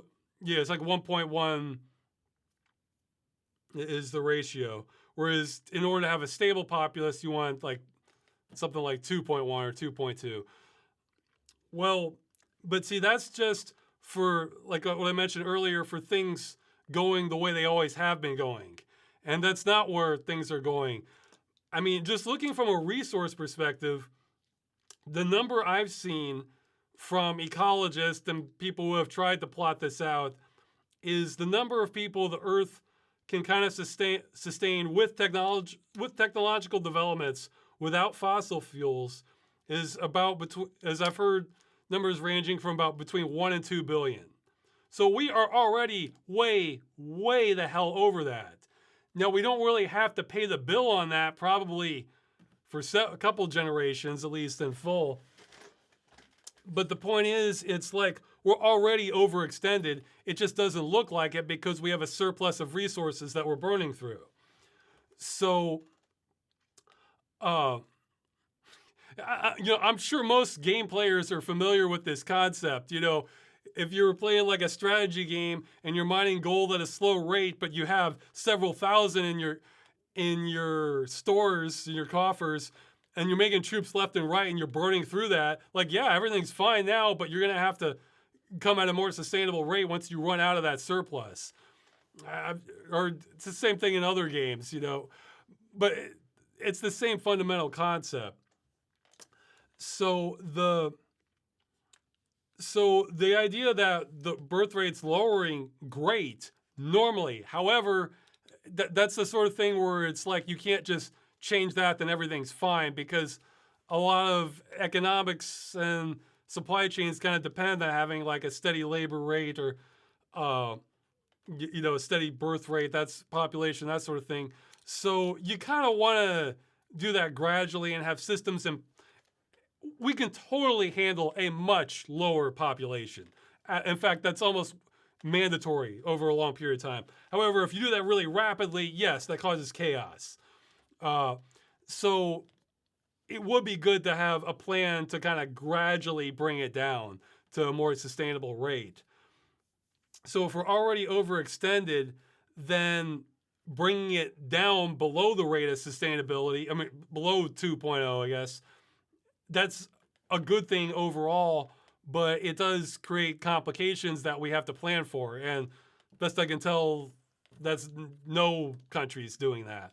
So interesting times ahead, so it's, yeah, like I've heard before, like if someone's like severely dehydrated, you shouldn't give them like too much water. You shouldn't let them just gulp down whatever they want, because that can cause medical problems. I don't know if this is just rumor, but I've heard that can actually even be fatal before. But I don't know if that's true or not. But the point is, it can cause a lot of disruption, because like at that point, like your organs have like kind of shrunk, and just having this all flood in there can create kind of chaos. It's the similar sort of concept where, yeah, you kind of need to give them sips first, then gradually get them rehydrated again. So it's a lot of problems can be like that, where just really rapid change, yeah, that also creates chaos. Even if it's the right direction you're going in, if you go about it the wrong way, that can make things, I wouldn't say just as bad, but more like bad sooner, is the better way to look at it. So yeah, fix the economic part first, or just even economics. That's more interpretive. People meeting their basic needs part first. That's the important part. Sustainably, and then you can kind of figure out what's. I think it kind of levels off on its own. Curious about your current thoughts on VR, and they're asking about. Well, they ask about several options, and I feel like they leave the biggest ones we're talking about off the list. But okay, they're You're asking about Valve Deckard Steam Frame VR. I actually hadn't heard of Steam Frame VR. I'm a little bit behind. Meta's current dominant position in the VR marketplace, and thoughts on the Pico 4, HTC Vive, Windows Mixed Reality, and PSVR 2. I'll start with the last ones because those are probably the easiest. I think those are all like okay options, but I think maybe not the Pico, maybe not the. I guess Vive is still doing stuff, but Windows Mixed Reality got discontinued. And yeah, in fact, I think that's actually something where if I had unlimited time, I might be trying to get something done on that. In my opinion, what they're doing, the way Microsoft is handling that should be illegal, in my opinion.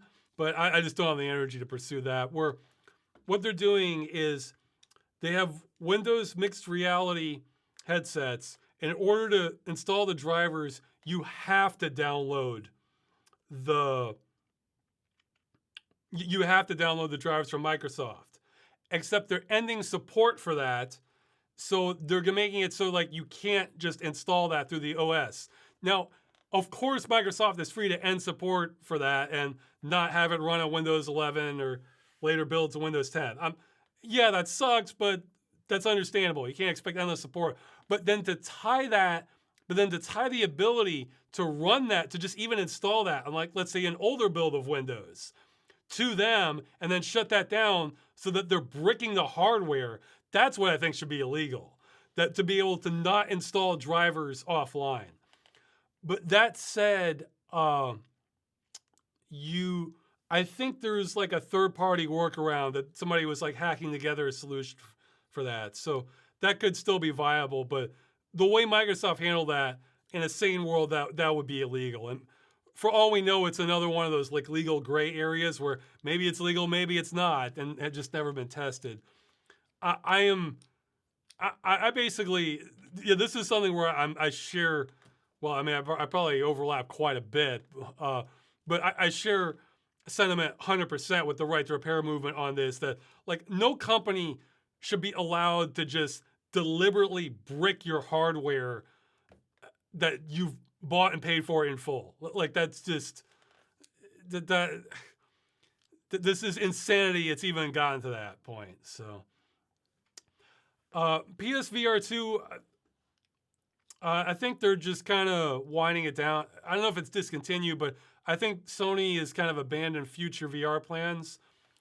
I've heard the PSVR 2, well, I guess I can get to that. Okay. At one time, I was considering that being an upgrade path from my old one, which was the Windows Mixed Reality, the Samsung Odyssey Plus, because it was like the only one that had, like, I guess besides Valve Index, it was the only one that didn't require lighthouses that had a similar field of view. Like all the others were like kind of a little bit smaller at the time. I heard people complain that one had very bad Mura though. So that's the effect where it kind of looks like you're looking through a dirty lens when you move around. But I heard it was pretty good otherwise. The HTC Vive, it's probably okay. I haven't checked on that in a while. Pico 4, I think it was one where they were trying to make like a real small form factor. Now for Meta's current dominance, yeah, that sucks because Meta is dominating. A big part is, as I understand it, they're selling almost all their hardware either at or below cost. So to basically try to choke out the market. Meta's really kind of doing, they're kind of doing like an accelerated version of what Microsoft did, where they're starting off with VR, like, you know, Palmer Luckey and the very beginnings of Oculus did more to revitalize VR than like anything. And so, you know, mid teens, you know, like 2015, somewhere around there, they were absolutely helping VR scene just immensely.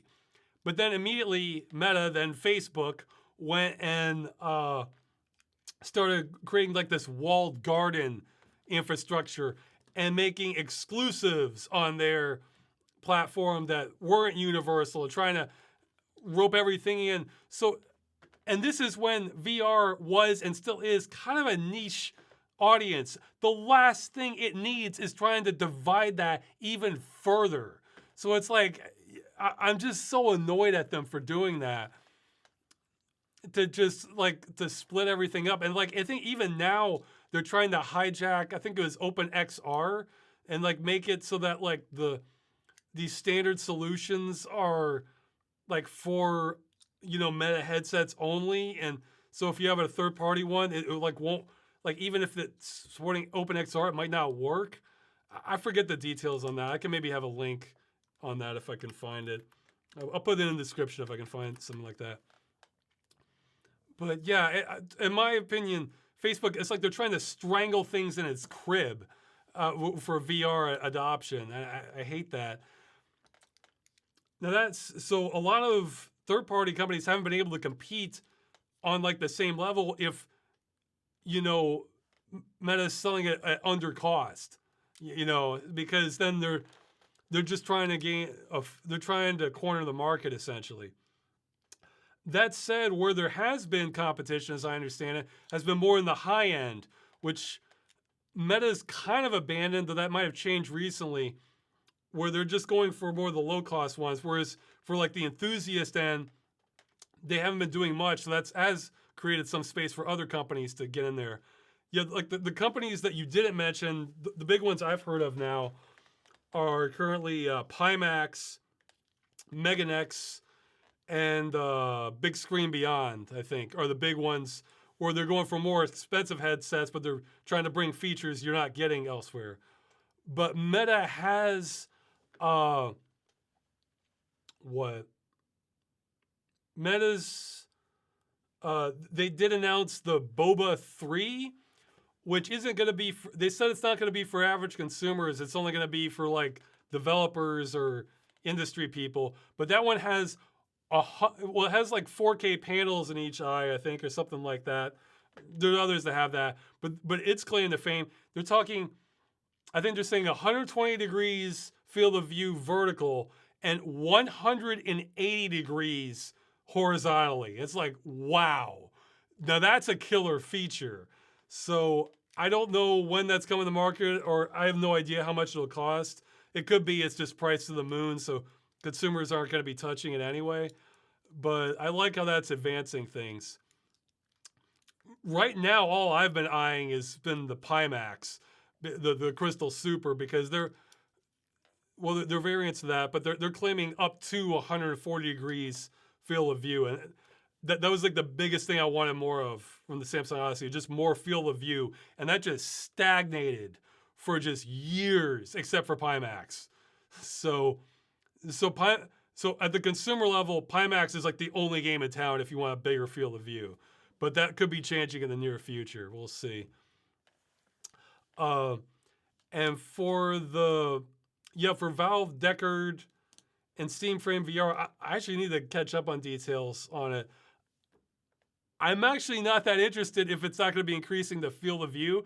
That said, I'm of course happy for Valve to push things forward because other VR users get the benefits downstream. Because so if there's going to be more software that's coming out for VR, because Valve is pushing it, or better utilities, great. You know that I have heard Valve's trying to do. This might have been a rumor, or I might have misread something. Valve might be trying to do something to adopt more like existing 3D games to VR, and more participation in that area is nothing but welcome by me, because right now you have a few options. If you have a regular 3D game and you want to play it in VR, you have a few options. Sometimes they work, sometimes they don't. Sometimes the best option is when people go in and make like full VR mods for it. So like there's a handful of, I've been there's a Discord called Flat to VR that tracks that sort of thing. Like, yeah, if you want to play Dark Souls in just full VR vision, you can. Or actually most Unreal 4 and 5 engine games you can. There's an injector for that. It's very impressive from what I've seen. The next best layer is to have that 3D theater type I'm talking about, and with like separate rendering for each eye. There's a handful of games that support that natively. Actually, I think Deus Ex: Mankind Divided. Human Revolution might have been one of them. I think some of the Tomb Raider ones are like that. Uh, Short of that, I think there's Vorpex has that for several games for the geometric rendering, and there's also the Geo 11 mod for games that can that'll work on that for some games.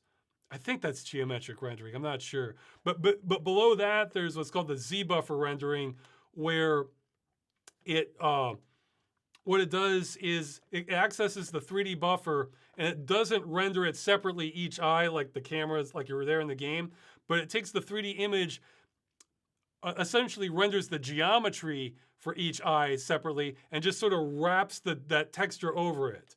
So that means you do get artifacts, but it's generally pretty good. Like if you can tolerate some, the artifacts look kind of like a mirage, like a heat mirage. Like you know how if you look at the road during a real hot day, it looks like you can see puddles, that sort of thing. It looks kind of like that on the edges, but it's not that bad. It's not the best, but it's not that bad. And for using that method, there's a plugin for reshade called Super Depth 3D. A lot of games it works. Sometimes I couldn't get it working. So the point is, it's a real scattering of options and solutions that you have to tinker with, and it's not just like plug in and go. So the more and some games fail all options I've run into. So it's more development would be appreciated. Yeah, like I think I mentioned last time, one game I was trying to get working that I failed at was Jedi Knight, Dark Forces 2. I just couldn't get it working properly and stereoscopic. And that bugs me because I could back in 2000 or 2001 with the Elsa Revelator glasses. So, okay, I should move on. But so yeah, I'm all for Valve hyping VR again, even though they should probably expect it's going to be a niche audience, but I'm among that niche. So.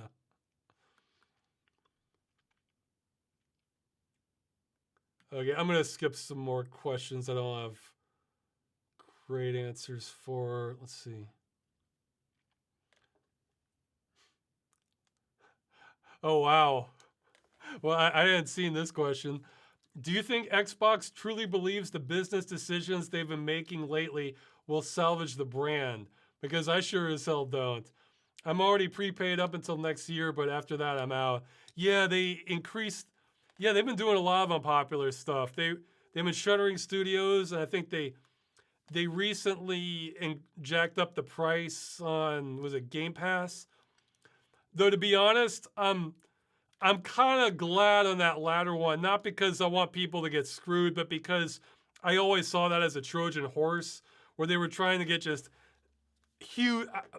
I think their original plan was to get huge portions of gamers onto Game Pass because they made it such a good deal, and then once they're kind of entrenched in there, then they pull up the price so that it makes it just real hard to go to other places for lots of big name games. So I'm kind of glad. I always saw it as a Trojan horse, and I don't think Microsoft is not a company I trust to have like good stewardship of games over time, So I'm glad that's kind of because that never made sense to me from an economic perspective. Just like even like for the sustainability of it. Because like say you're a developer and Game Pass, yeah, I think the reason they got a lot of big games on there was because they're basically subsidizing them. Because if you're a developer, let's say you're releasing a game for $60 or something like that, and you're going to get a fraction of that from a normal sale, but you'll go through going through publishers, but you could get a chunk of it. But if you release that game on Game Pass and people are paying by the month, I don't know how that works.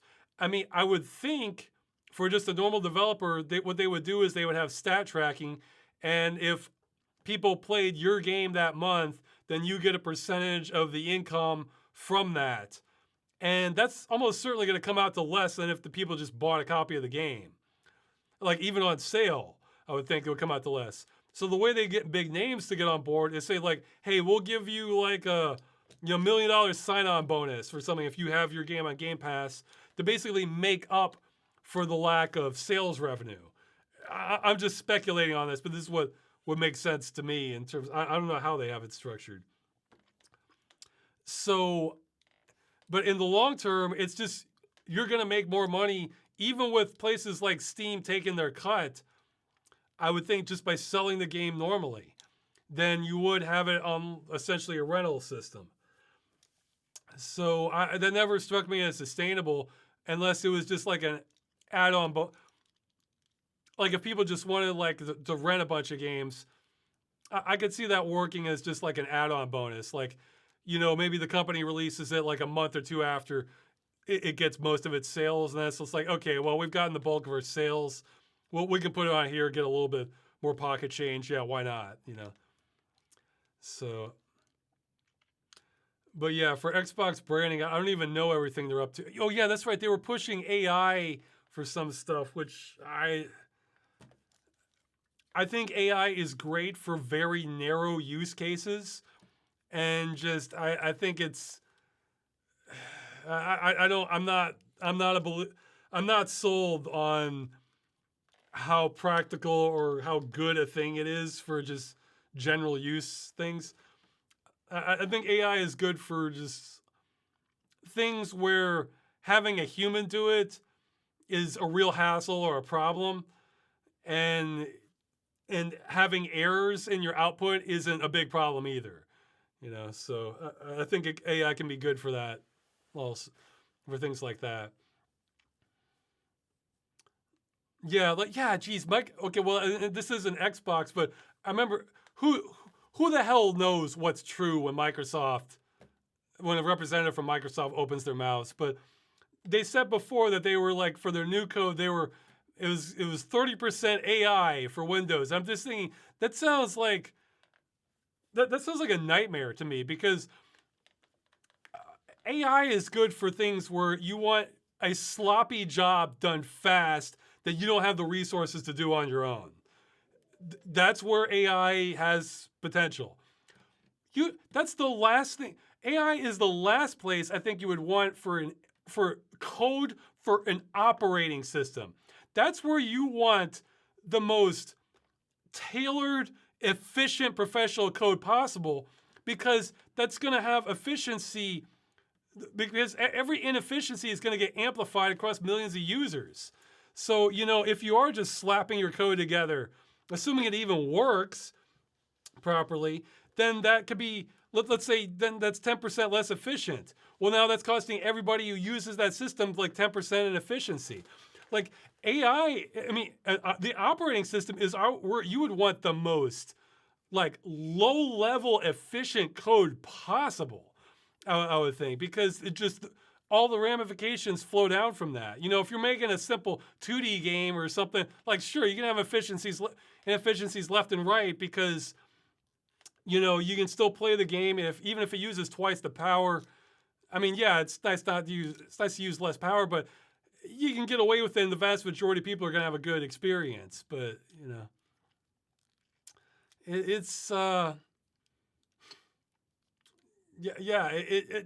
that's not something to brag about. that you're implementing AI in your code for your operating system. That's scary if it's true. In fact, I hope they're lying about that. So I hope they said that just to appease some stockholders, some shareholders who think that, like, yeah, anything AI is good. And I hope that was completely made up. But sadly, it probably wasn't. So. Okay, but yeah, for Xbox, whatever. I will say this, even though this probably is, well, actually, it may not even matter now. The one thing that Xbox is doing that I'm 100% behind, and I'm glad I shouldn't have to congratulate Microsoft for doing it, but fortunately you do, is them essentially getting rid of Xbox exclusives that they could also have on Windows. Because they used to have Xbox exclusives that part of the contract would be this game is not being released on Windows, and like that, and they own Windows too. So it's just like when I see stuff like that, that just screams that this is a company badly in need of antitrust regulation when they're pissing off their own consumer base to fuel their other product to compete against themselves because they're that big. So I hope they don't backtrack from that. That if they're releasing a game on Xbox, they also release it on Windows.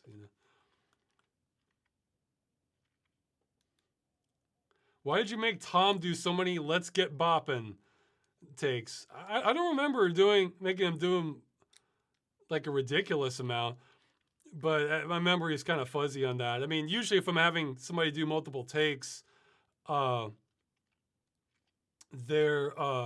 it's because I'm just trying. There's a tone I'm after, and we're just not quite hitting it, or I'm not sure how the recording quality was. So if there was like puff into it, like a big bump into the microphone, I want to get another for safety.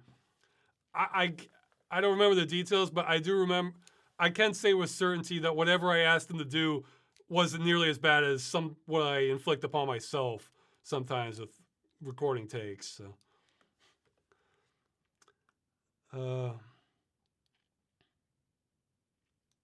Are there any games you've played and find interesting and would like to talk about, but for one reason or another wouldn't make a good Game Dungeon episode? Maybe. I guess there are ones I don't have like a lot to say. I have like a few things to say, but not that much. And even then, that wouldn't necessarily negate a Game Dungeon episode. Just depends. I really don't have a problem making a short one. It's just past ones just keep escalating. I'm trying to walk it back at some point. Have I seen the 2003 version of Teenage Mutant Ninja Turtles? No, I guess I haven't. Just the 80s one.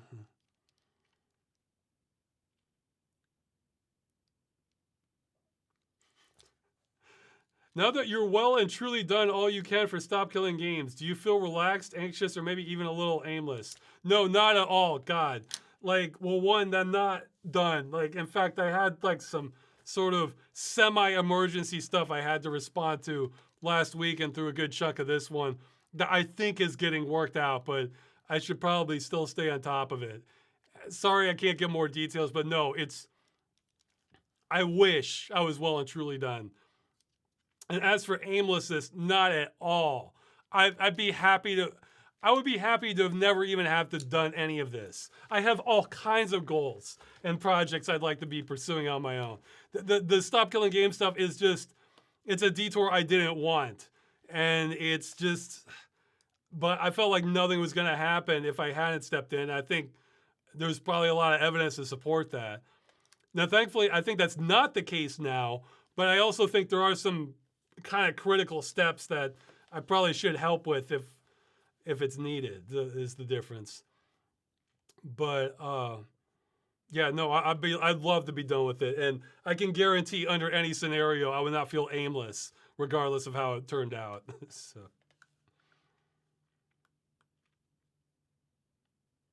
Oh, that's a good question. I didn't see that.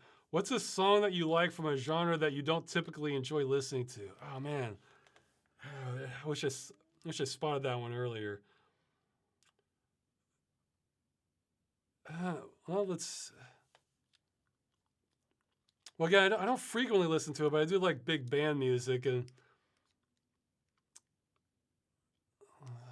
oh man, okay. Oh, okay, yeah, I don't even know what genre this is. Look up the Mrs. Marple theme.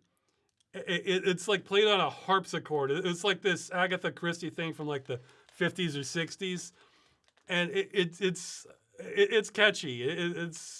I'll have a link to it in the description. It's like it's kind of like cheery 60s music, I guess. Like part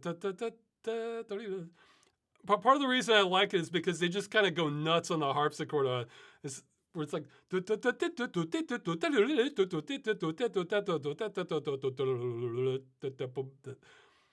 Another one, I've heard it too many times, so I guess I don't really want to hear it again. But I did like it. Was oh geez, I forget.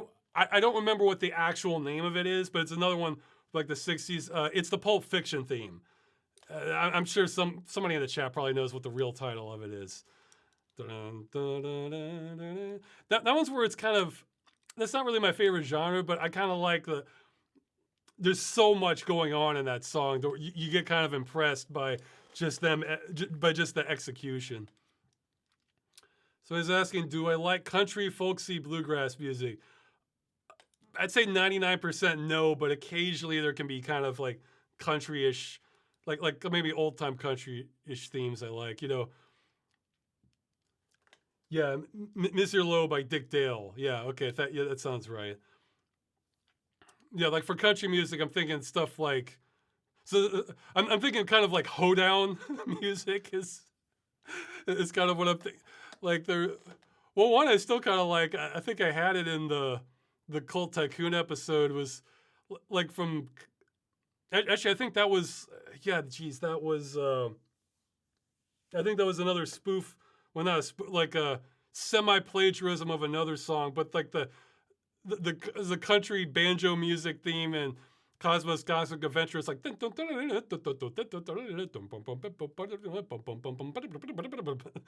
know. I kind of like that. So yeah, I guess hoedown music I can appreciate, but just general country bluegrass, I really don't care for it at all. Let's see. Where's some, or with like made famous by Deliverance, dueling banjos. I kind of enjoy that one.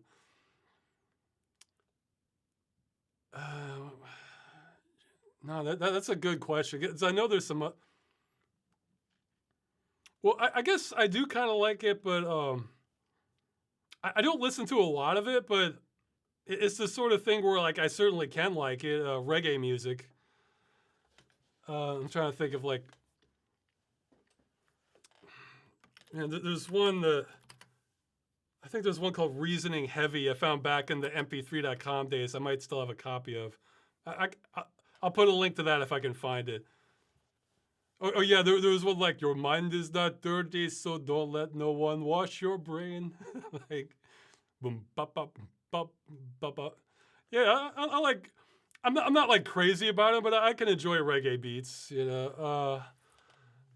Let's see. What are some other ones I don't normally listen off? No, that's a really good question.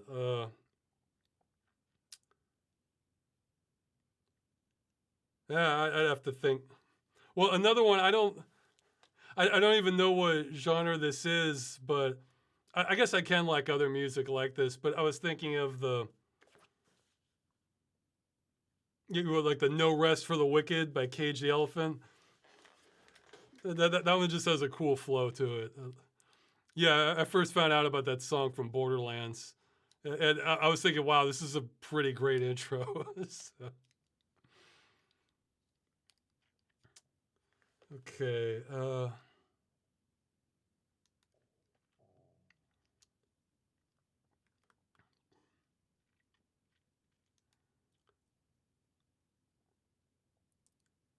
Are you gonna make a video game? If not, would you like to? Then what kind of game?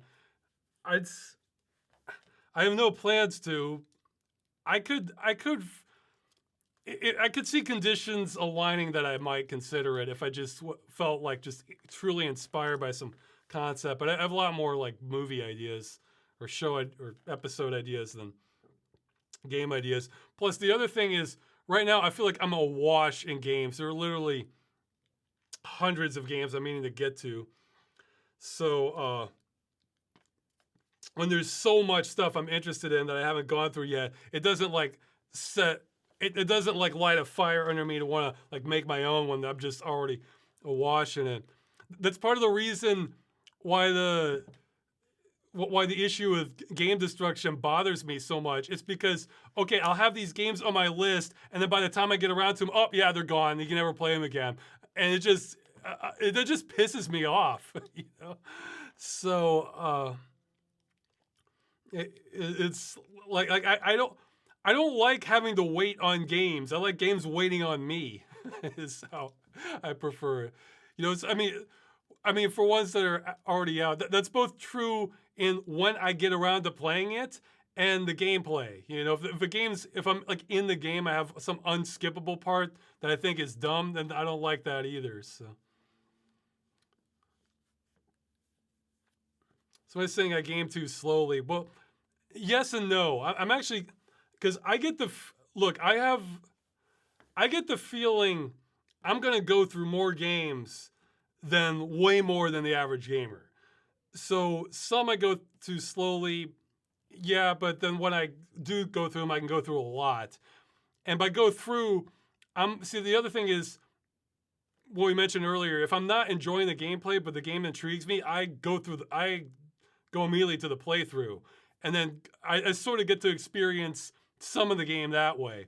So I can kind of check off more games in my list that way. So when I am playing them, it means, yeah, if I'm playing a game a lot, that means I'm really finding it intriguing or I'm enjoying the hell out of it. So it's allowing me to kind of like it's allowing me to experience many different kinds of games and then just kind of filter it down so when I am playing them, I'm really enjoying it. Game Dungeon being its own thing, though. That Game Dungeon doesn't play by those rules. Because Game Dungeon means there's something worth talking about there.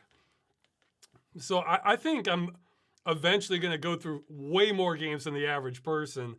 And I'm going to, more importantly for me, I'm going to go through almost all the games that I personally am interested in. But yeah, there's plenty on my list for sure. For sure. So I have a process for this. Oh yeah, I can talk about this. Are you interested in audiophile headphones, speakers, gear? What headphones do you use? Do you use a separate DAC amp connected to your PC? Well, do you have a music library of FLAC MP3 files? If you do, what music player do you use? Okay, well, a lot of questions there. I'm not really an audiophile, but I do like audio quality to the level I can kind of notice the difference. And I do appreciate kind of a wow factor to things. I currently am using kind of two different headphones. One I was using for a while that I still use it now for editing. That one's the Beyerdynamic 700 Pro X, I think. And it's pretty good for like catching details. And for kind of everything else and for general enjoyment, I was using those and now I've switched to was it the FIO FT1. And these, I kind of prefer closed headphones to kind of isolate the sound, like if things are kind of noisy outside. As I understand it, these are some of the best you can get without going really expensive for closed headphones.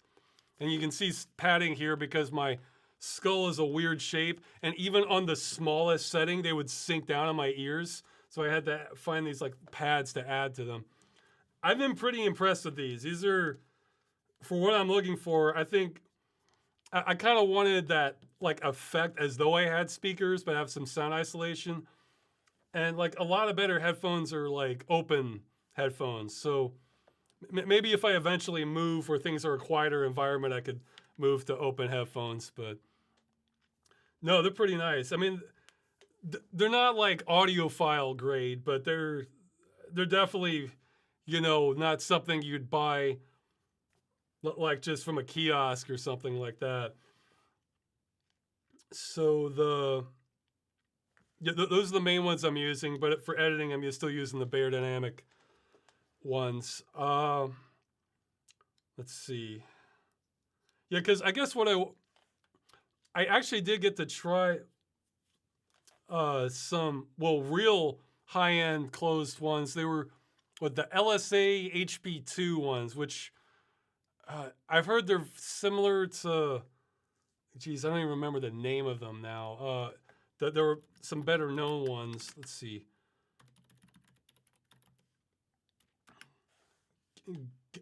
I don't know how to pronounce this. Gallerhorn, or something. Apparently, Oh wow, I tried to post this into the chat, it didn't work. Maybe I'm not signed in. Okay. Well, oops. Uh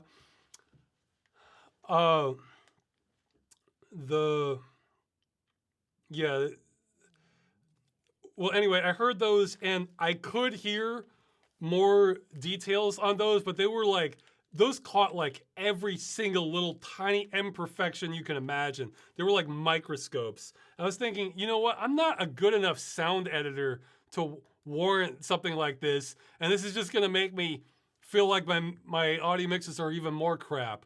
So I didn't go down that. And also I noticed that that one's supposed to be like extremely neutral.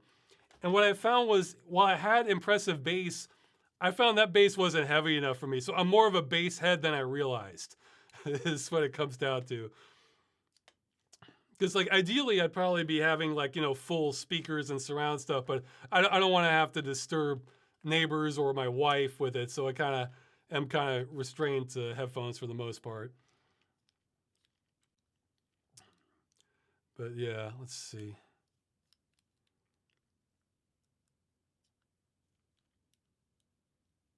Okay, let's see, did I lose the page I was on? Maybe.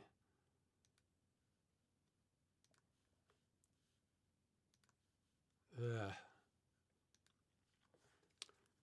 Oh yeah, and somebody, since I spotted some comments about how I play games, one thing I wanted to add was that even though I'm trying to go through as many games as I can, it's it's not a race exactly. It's more like the only games I'm trying to go through as fast as possible, and even then I usually go to playthrough by then, are the ones that are just kind of okay.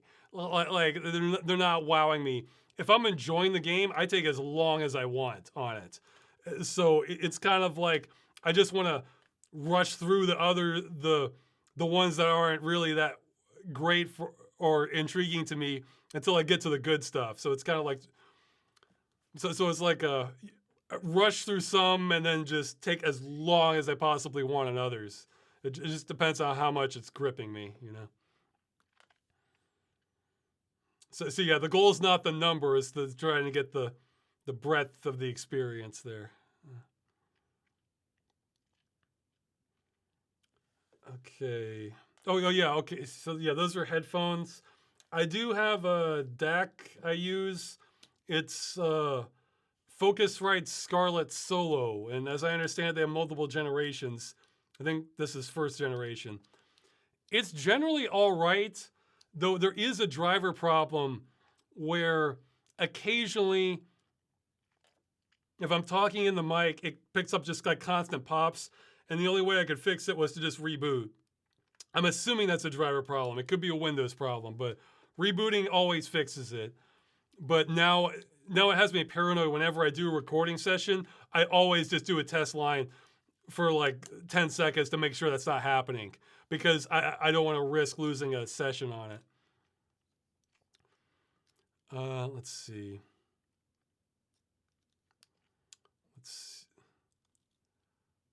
Okay. And for, I mean, there might be better ones out there, but that one does a lot because it's a headphone amplifier and it has like, was it the XLR connector output for microphone?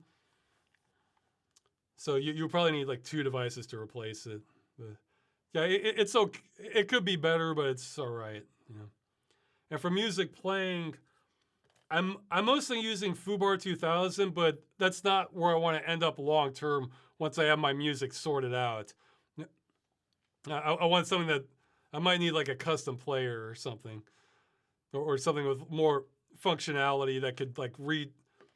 It depends on how I have it end up having it tagged, and because the end goal is I want to just be able, once my collection is sorted and sorting it, figuring out the criteria I want to sort it on by mood and similarity is the hardest part.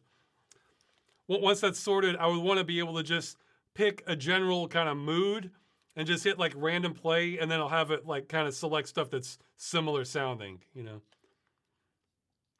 And Fubar might not be the best for doing something like that. Yeah, I've actually thought about it. I might actually be after something that. Oh, okay, I've been given. this was a few months back. I was giving some thought on the music classification. I might even be using. I might even be needing like technically a four-dimensional sorting criteria. Okay, the criteria are what I think tempo for sure. Tempo is hugely important. Another is kind of I guess the sort of maybe not genre exactly, but like instrumental use. So like you know how you can have like a symphony rendition of a song, or you can have like an 8-bit square wave rendition, and even if it's the same song, it's going to sound kind of different. Uh, so the instrument use, the general mood of it. That was a hard. Jeez, I think there was more to it, and I want to say like or maybe that's included under mood. And well, another factor I was considering was like that, like the how light or dark it is, or neutral, because you can have like music that's like really calm, but then some's like really kind of dark, and some's kind of bright, and that's like a bit of a spectrum to it. So I don't know. I had better notes on this earlier. Now I'm forgetting some of it. Okay. What's your least favorite game you finished or game dungeon, and why? I'm not sure. There'd probably be a few candidates. Maybe Harry Buster, The Chosen. Ones that have kind of like a draining feel, and just like I want to get away from them once I'm done. you know.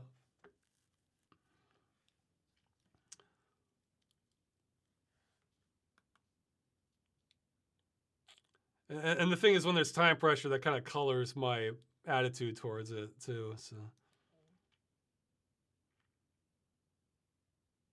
has there been an extra mode off the side of the game that you've enjoyed more than the main game mode? Yeah, a little bit. I don't know if I enjoyed it more, but it definitely got my. Was it Space Rangers 2? Yeah, this one's odd. Most of it's like kind of I wouldn't say 4X, but kind of like space management / exploration game / shooter a bit. That's all 2D. But then sometimes you can go to planets and then have like a first person, not for real time strategy mini campaign that's in full 3D on the same game. So yeah, and it wasn't bad. It was awkward, but it had kind of an exploit to it that was interesting to it. So that's one I can think of. Oh man, what's? I think there's another one. Well, they ended up making a whole game out of it, but like I think in the Van Helsing games, there was like one part that was like a tower defense mode to it also, that they made an entire game out of called Death Trap. That was, well, the Van Helsing one wasn't bad, but it was. I think I ended up getting into like the tower defense / RPG hybrid more. What was? There might have been some others, but those are the main ones I can think of.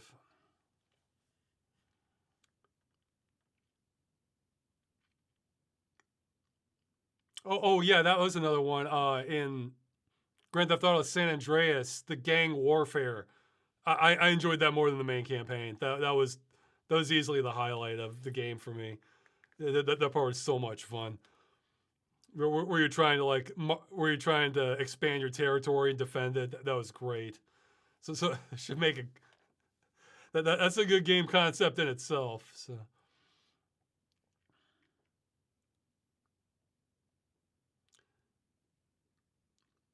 Okay, well, since these didn't get many votes, I'm gonna skip some more that they don't have like easy answers for. Well, one of these questions is gonna get answered in the next game dungeon, so I'll definitely skip that. Let's see. Yeah, you try to get more votes next time, or ask less questions as opposed to having the list.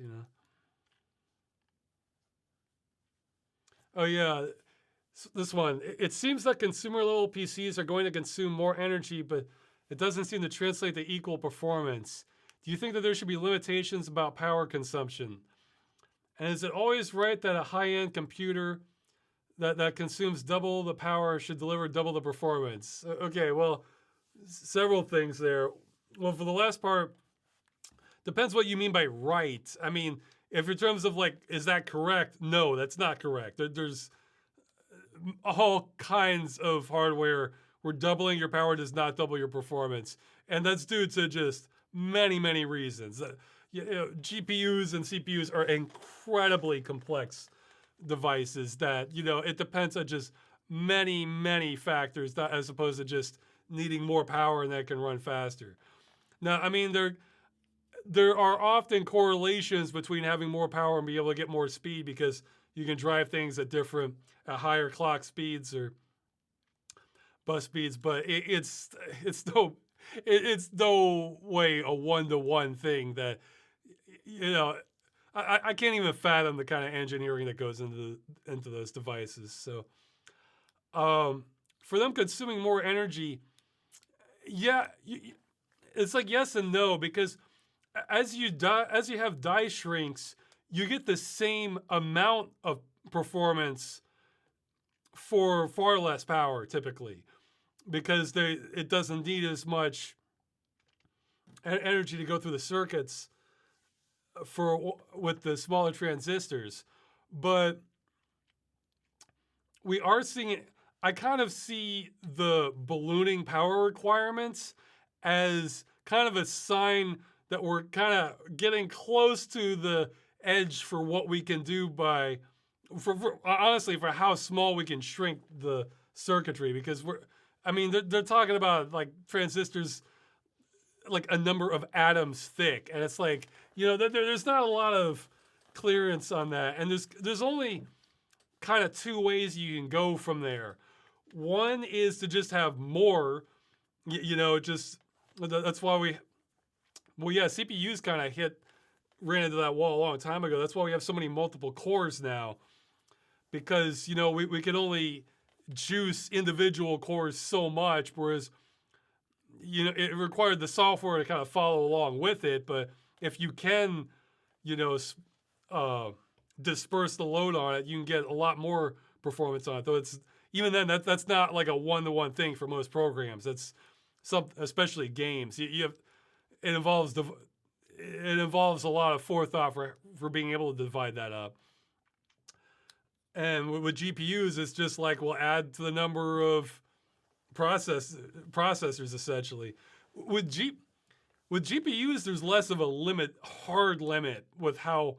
I guess once you get really big, then you're talking about like travel time distance. But if you have enough power and can get rid of the heat, there's a high ceiling at how fast GPUs can get. But the thing is that there is a ceiling on that power and heat. So, in fact, that was a joke I made, back in like the early 2000s, that in the future, you might have your computer and it's like this tiny little box, and then you would have your GPU and you're carrying it around like it's a friggin' mini fridge or something, like with a handle that's just this big block, because, we would have hit a wall with how much we can, shrink them, but we just keep adding more, so it's just running hot and power consumption. Now, that said, there are hard limits on how much power you can pull from your wall socket. I forget let's see. Maybe somebody knows what the limit is. Wall socket power. Where you might need to have like, let's see, I don't know how many watts. Where you would have to have like a friggin' range connector where you would normally use those for ovens or something. Okay, in North America, it sounds like according to this, the limit is 1,800 watts. Okay, 1,800 watts at 15 amps or 2,400 watts at 20 amps. Okay, in Europe, it's 3,680. Well, they're not going to design that. They're not going to raise the ceiling so that I don't think that you could only run it in Europe. So okay, so 1800. Let's say it's 1800 watts. I mean, after that, it's just like your socket's just literally not going to have enough power to draw enough. I guess you could do antics where you're drawing from like two different sockets and having it like merge in on the unit or the power supply. I mean, yeah, that's possible, but at that point, you know, power isn't free. you know, you're not. You don't want to have like limits that high. I mean, you don't want to get that high because that does add up to your bill over time. Yeah, especially if you're one of those unlucky people in Texas who can get what gouged for price during like flash pricing kind of thing. Now, I've heard stories of like that during the winter. People were running their heat and then getting billed like $15,000-$20,000 because there weren't any caps on the price and they just would spike it up. So yeah, that would. There's a constant incentive to keep the power lower. So if it is getting real high, like yeah, with now, like what's the 5090, like 600 watts? That's already kind of nuts. So hopefully they can find other ways around it. Yeah, so if you can't shrink it, yeah, one way is to just add more. The other way is efficiencies, and that maybe there's something to be done in the hardware, but especially there's probably a lot of things that can be done with software for efficiency. Though that does tend to require more low level programming, more. As I understand, you have to like write it closer to the machine code, which requires more specialized talent to be able to do that. So it's but there is, I can guarantee you there are miracles that are possible in terms of efficiency, but it's a pain in the ass usually to do them, and that kind of limits the pool of talent that can do things like making games. And I guess maybe unless you had like really good translators or something, because like I've seen programs run. I've seen 3D programs run in assembly that just it seems like it would be impossible to run this on like the hardware it was running on. So there is definitely a lot of room for improvement with efficiencies, depending on what you're talking about. But again, it's difficult, and there's downsides to that. Especially for something like games, it's better if the accessibility is high. So.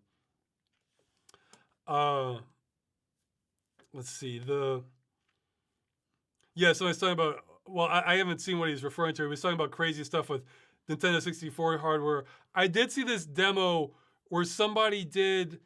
It was slow, but somebody pulled off ray tracing on a Super Nintendo.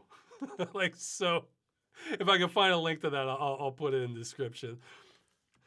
I mean, we're not talking like what you'd expect from a modern game, but it was ray tracing. so that's. Oh yeah, I think I think I saw an article. I'm not sure if they're just abandoning support for it entirely or they're lowering support for it. But I heard like Battlefield 6. Here, let's see. Maybe I can find what the article says. They were talking about. Oh yeah, okay. Battlefield 6 won't support ray tracing.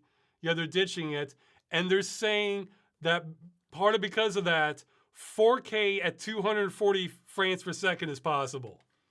That sounds like a pretty nice trade-off. Now I'm sure that's on like high-end hardware, but still, like that.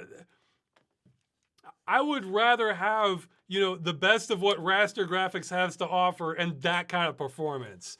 So, it's, I like that narrative that, yeah, we're getting rid of ray tracing. Now you can have 4K at 240 frames a second. So I like that. I'm a fan of that narrative. So, Yeah, there's the. I think that's what's going to happen as time goes on. Well, I guess yeah. So those are the two general ways. The black magic way, I just realized, would be to would be to not really increase performance, but to create kind of software and hardware walls that you need to have the new card just to run it through artificial reasons. That's and I'm certain Nvidia has kind of like dipped their toe into not quite to that degree, but for sure they've dipped into that a little bit before. Uh, in the past, where you don't really need the new card, but they're making it so that you need their card to run the game, and their new card. And I'm worried that's where it might go in the long term. And of course, I mentioned this multiple chats, but we're in weird times because the reports on I've heard now I've heard 5090s and on AMD's side the 9070 XTs, I think, of them melting for the ones that use that was the 2x6 connector, the new connector, not the old power connector with 8-pin, but you can't even get the 8-pin connector on most of Nvidia's lineup now, which you're just pure madness. So the sooner the industry gets away from that damn power connector, the better in my eyes. And so if high power requirements keep making them melt cards and make people want to leave, then I guess that might be a silver lining to this. But yeah, it's for. But that said, you're kind of talking about top tier performance. Like if you were trying to make like the most power efficient system possible, especially for like mobile stuff, that's probably better than ever. In fact, that's one of the compelling things about ARM processors is they kind of sit power compared to like x86 machines. So we're getting there is power efficiency also happening on the lower to mid range end too. So.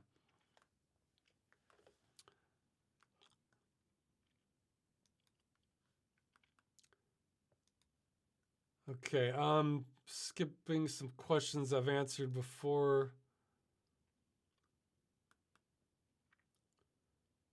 Okay, this is a long question. Let's see.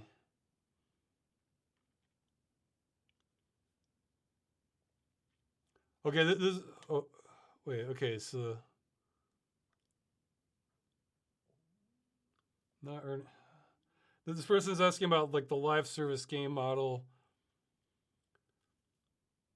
And he's asking like about a monkey paw scenario. As many of these live service games I love that are already on the downturn, not earning a lot, maybe even losing money, their publishers might consider stopping updates to not impact more cost with introducing the end of life plan into an already fully built game. So maybe it's better this. No, I wouldn't worry about that because the end of just making the end of life plan to begin with is kind of the big hurdle. Like, so if it's not planned for, that's a mess. But if it's not going to be a world more work to create an end of life, like let's say, the live service, you're on version 3.5 and they want to have like 5 more patches to get to version 4.0. Like, unless they're changing like the whole engine or something, just adding more content, it's unlikely to be that much more work than just making it for that 3.5 version to begin with. So,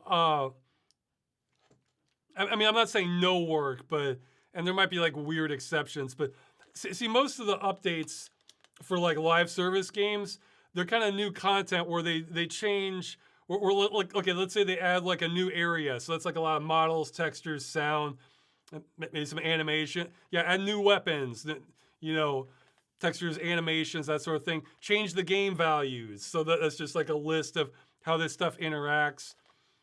They're usually not scrapping like the whole net code or something where that works. And that's a lot more relevant to the end of life plan. So it's not. I mean, I'm just giving like real broad strokes here, but I don't think you have to worry about like lack of updates because they're going to have an end of life plan. So it's they're kind of different areas from. I mean, sometimes you get major updates to the game where they are changing the engine or they are changing how the internet uh, protocols work, and yeah, that is the sort of thing that they would have to take that in mind for end of life plan, or that might even make their life easier if they were planning on doing it anyway. Because then it's like, okay, well now we can just completely abandon any end of life plan for the old game and only have, I mean, for the old networking style, and just only have it for the new one. Which, since we're rebuilding this anyway, we can just add that as part of it, so it can flow into it relatively nicely. But yeah, I wouldn't worry about that. It I mean, obviously there can be, you might find the one case out of 100 where that ends up being the case, but I don't think it's going to be common at all. Especially since I think the industry will probably like insist on grandfathering things in. So I mean, so we're probably going to be talking about like new games anyway. Okay, a lot of questions. Some of them kind of got answered last time. Okay, I'm towards the end here, so put at Ross Broadcast in the chat, and I'll try and take some live questions while I read through the rest of these. Let's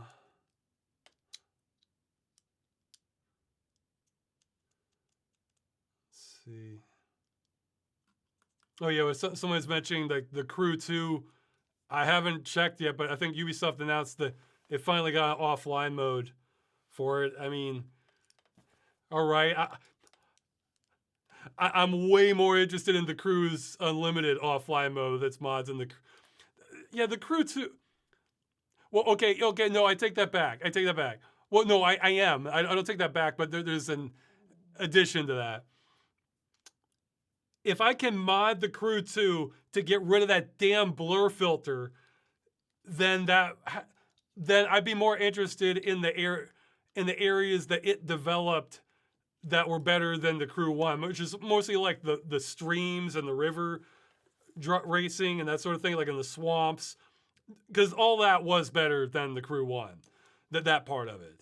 So if I could have that and get rid of that damn blur filter, so the developers don't consider it a cheat or they don't care because I'm offline, then yeah, that would give me a little bit more interest in it. But I'm far more interested in the Crew 1 overall.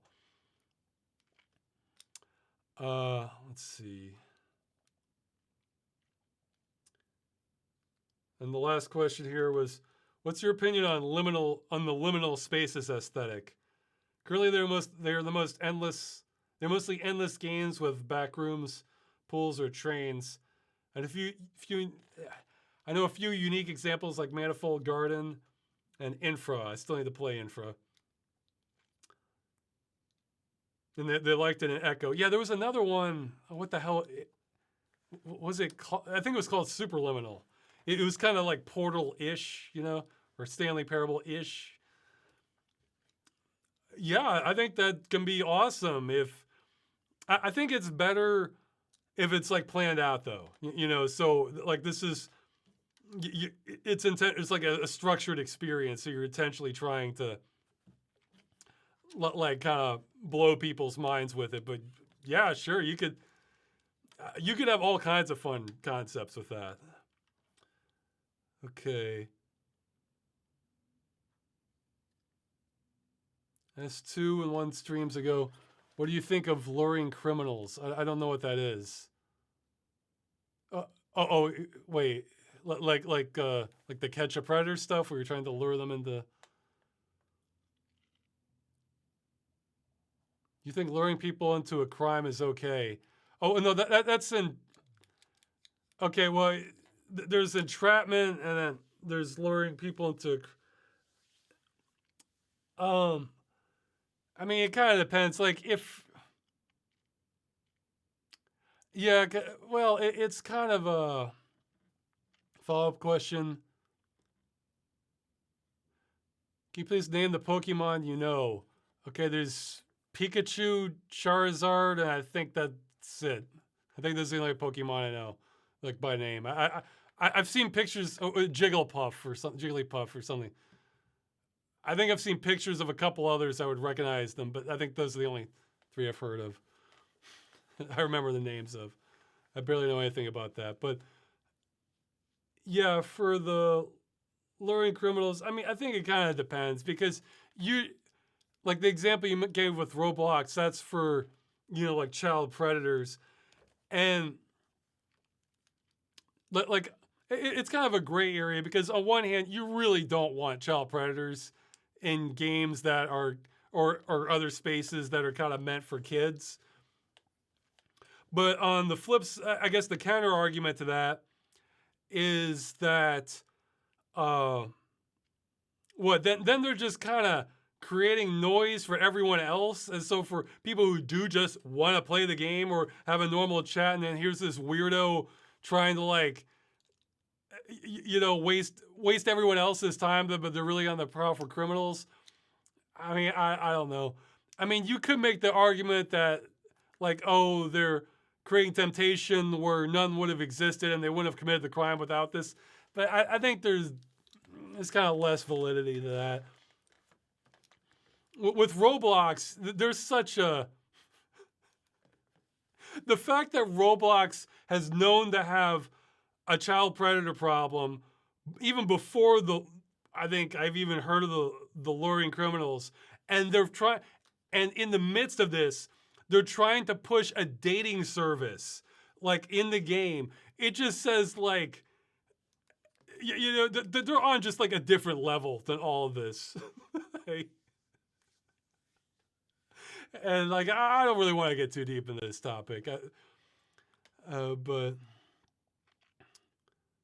okay. What are your thoughts on the key cart situation? The Switch key cart? Yeah, that's like I don't know all the details, but they made like instead of having cartridges dedicated like to specific games, they're just kind of making a generic one that you can onload it to. I don't know the details. I guess I have two thoughts on that. One, I don't really care as long as you can back up the game and be good for life. In fact, if you can make more than one copy, then I'd say that's actually superior as a backup option. However, I can understand if fans feel like this is a cost-saving maneuver and the Switch 2 games cost $80, so it's like, okay, we're paying more so you can do this the cheaper way, and I can see that not lasting way. But if for the multiple copies things, I think it depends on the DRM behind it, which I imagine it probably is restrictive. So I'm in favor of whatever lets you back up the game and it's safe. So,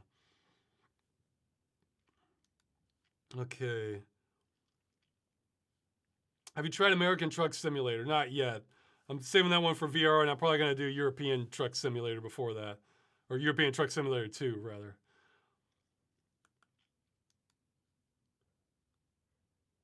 Okay. Yeah, I'm not logged in, so it's not highlighting them. I should ask people to put something else. Yeah, okay. It keeps switching on me. If you ever watched a video with so many factual errors, it made you question or doubt the person or people behind the video. Oh yeah, this is what Josh Strife plays? Okay, well, I think Josh Strife, well, I don't know a lot about him, even though I've seen a couple of his stuff. He seems to have a kind of like a casual approach to things. So I think the question is, how definitively are they saying this? And if they are saying it definitively and they get corrected, do they own up to it? That's the problem. He struck me as somebody who would, if you came at him with evidence, he would acknowledge he screwed up on it. I still feel dumb about that part in Deus Ex video about how I said that like that like the Men in Black would like always die even if you use tranquilizer. I don't know why I thought that, and I just didn't double check it. So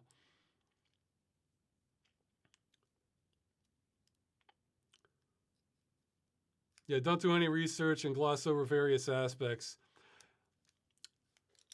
Yeah, I may talk a little bit about some of that in like actually the next game dungeon, but ever watched a video with so many factual errors?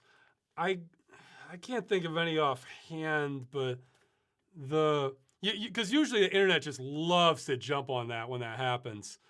Like there was an infamous one. I don't know if it was IGN or someplace where they did like this how to build a PC, and he just got like a ton of things wrong, like just really objectively wrong. People probably know what I'm talking about. It may not have been IGN. I forget. Maybe it was like Tech Spot or I don't remember which company it was, but it was viral. So Verge, yeah, it might have been the Verge. Yeah, okay, it was Verge. So, yeah, I remember I saw snippets of that, and it's like you're gonna fry things doing it their way. I think there's more. I think that it's fair to have leeway on that, especially for streamers that are just that are doing this all live, so they're taking their best guess on it. And again, I think it just comes down to like uh, how definitive they are about it, and how are they trying to act like they're the authority on this? That's because it's honest, it can be kind of funny actually if they don't know what they're talking about, but they think they might be, and they're trying to figure it. Well, I actually I try to have some of that with Freeman's Mind actually, where he'll occasionally get things just wrong, but he's just like he's just running with it based on the evidence that he's seen, and he's talking definitively about it. So yeah. So yeah, I mean, if they have a sense of humor about it, I think that's fine. But yeah, if you're making a fully edited video, it's better to try to get it right. But there's another aspect of that too, but I'll try to have that in the Game Dungeon episode.